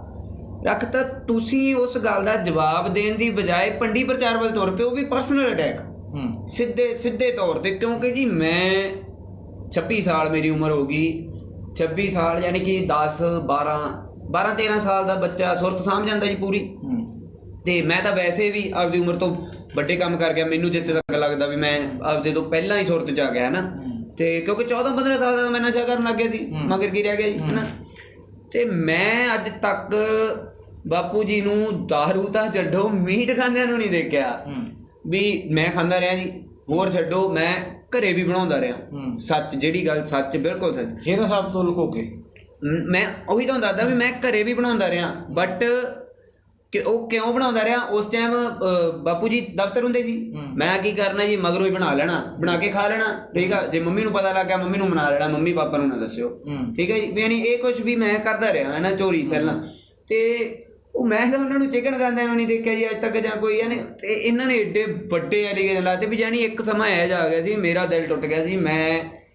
ਮੇਰੇ ਇੱਕ ਬਹੁਤ ਹੀ ਯਾਨੀ ਕਿ ਸਤਿਕਾਰਯੋਗ ਵੱਡੇ ਵੀਰ ਨੇ, ਮੈਂ ਉਹਨਾਂ ਨੂੰ ਫੋਨ ਲਾ ਕੇ ਇੱਥੇ ਤੱਕ ਕਹਿਤਾ ਸੀ, ਮੈਂ ਕਿਹਾ ਵੀ ਵੀਰ ਜੀ, ਮੈਂ ਤਾਂ ਚਾਹੁੰਦਾ ਵੀ ਮੈਂ ਘਰ ਹੀ ਬਹਿ ਜਾ, ਵੀ ਛੱਡੋ ਯਾਰ ਮੇਰੇ ਕਰਕੇ ਏਡੇ ਐਲੀਗੇਸ਼ਨ ਬਾਪੂ ਜੀ 'ਤੇ ਲੱਗਣ ਲੱਗ ਗਏ, ਹੈ ਨਾ, ਵੀ ਇੰਨਾ ਜ਼ਿਆਦਾ ਭੰਡੀ ਪ੍ਰਚਾਰ ਵੀ ਕਮਾਲ ਹੀ ਹੋ ਗਈ, ਵੀ ਇੱਕ ਸੂਝਵਾਨ ਮੋਹਤਬਾਰ ਕੌਮ ਦੇ, ਉਹ ਵੀ ਕੌਮ ਦੇ ਮੋਹਤਬਾਰ ਬੰਦਾ, ਹਲਕੇ ਲੈਵਲ ਦੀ ਜਿਹੜੀ ਇਲਜ਼ਾਮਬਾਜ਼ੀ ਹੋਈ ਹੈ, ਬਿਲਕੁਲ, ਉਹ ਵੀ ਇੱਕ ਕੌਮ ਦੇ ਮੋਹਤਬਾਰ ਬੰਦੇ ਤੋਂ, ਜਿਹਨੂੰ ਕਿ ਕੌਮ ਨੇ ਬਹੁਤ ਹੀ ਉੱਚੀ ਪਦਵੀ ਤੇ ਪਾਇਆ ਜੀ, ਠੀਕ ਆ, ਇੱਕ ਬਹੁਤ ਵੱਡਾ ਇਕੱਠ ਕਰਕੇ ਬਹੁਤ ਹੀ ਉੱਚੀ ਪਦਵੀ ਤੇ ਪਾਇਆ। ਤੇ ਉਸ ਬੰਦੇ ਦੇ ਮੂੰਹੋਂ ਜਦੋਂ ਮੈਂ ਇਹੋ ਜਿਹੀਆਂ ਗੱਲਾਂ ਸੁਣੀਆਂ, ਮੇਰਾ ਵੀ ਦਿਲ ਟੁੱਟ ਗਿਆ ਸੀ। ਮੈਂ ਕਿਹਾ ਯਾਰ ਵੀ ਛੱਡ ਵੀ ਰਿਸ਼ਵਦੀਪ ਸਿੰਘ, ਬਹਿ ਜਾਓ ਘਰੇ, ਆਪਾਂ ਕੀ ਹੈ ਨਾ, ਮੈਂ ਇਹਨੇ ਸਗੋਂ ਮੈਂ ਤਾਂ ਆਇਆ ਸੀਗਾ ਵੀ ਮੈਂ ਸ਼ਾਇਦ ਅਦਾਰੇ ਨੂੰ ਥੋੜ੍ਹਾ ਬਹੁਤ ਵੀ ਅੱਗੇ ਲੈ ਕੇ ਜਾਊਂਗਾ, ਬਟ ਇਹ ਤਾਂ ਹੋਰ ਥੱਲੇ ਸਿੱਟਣ ਲੱਗ ਗਏ, ਮੈਨੂੰ ਤਾਂ ਇਹ ਫੀਲ ਹੋਣ ਲੱਗ ਗਿਆ ਸੀ।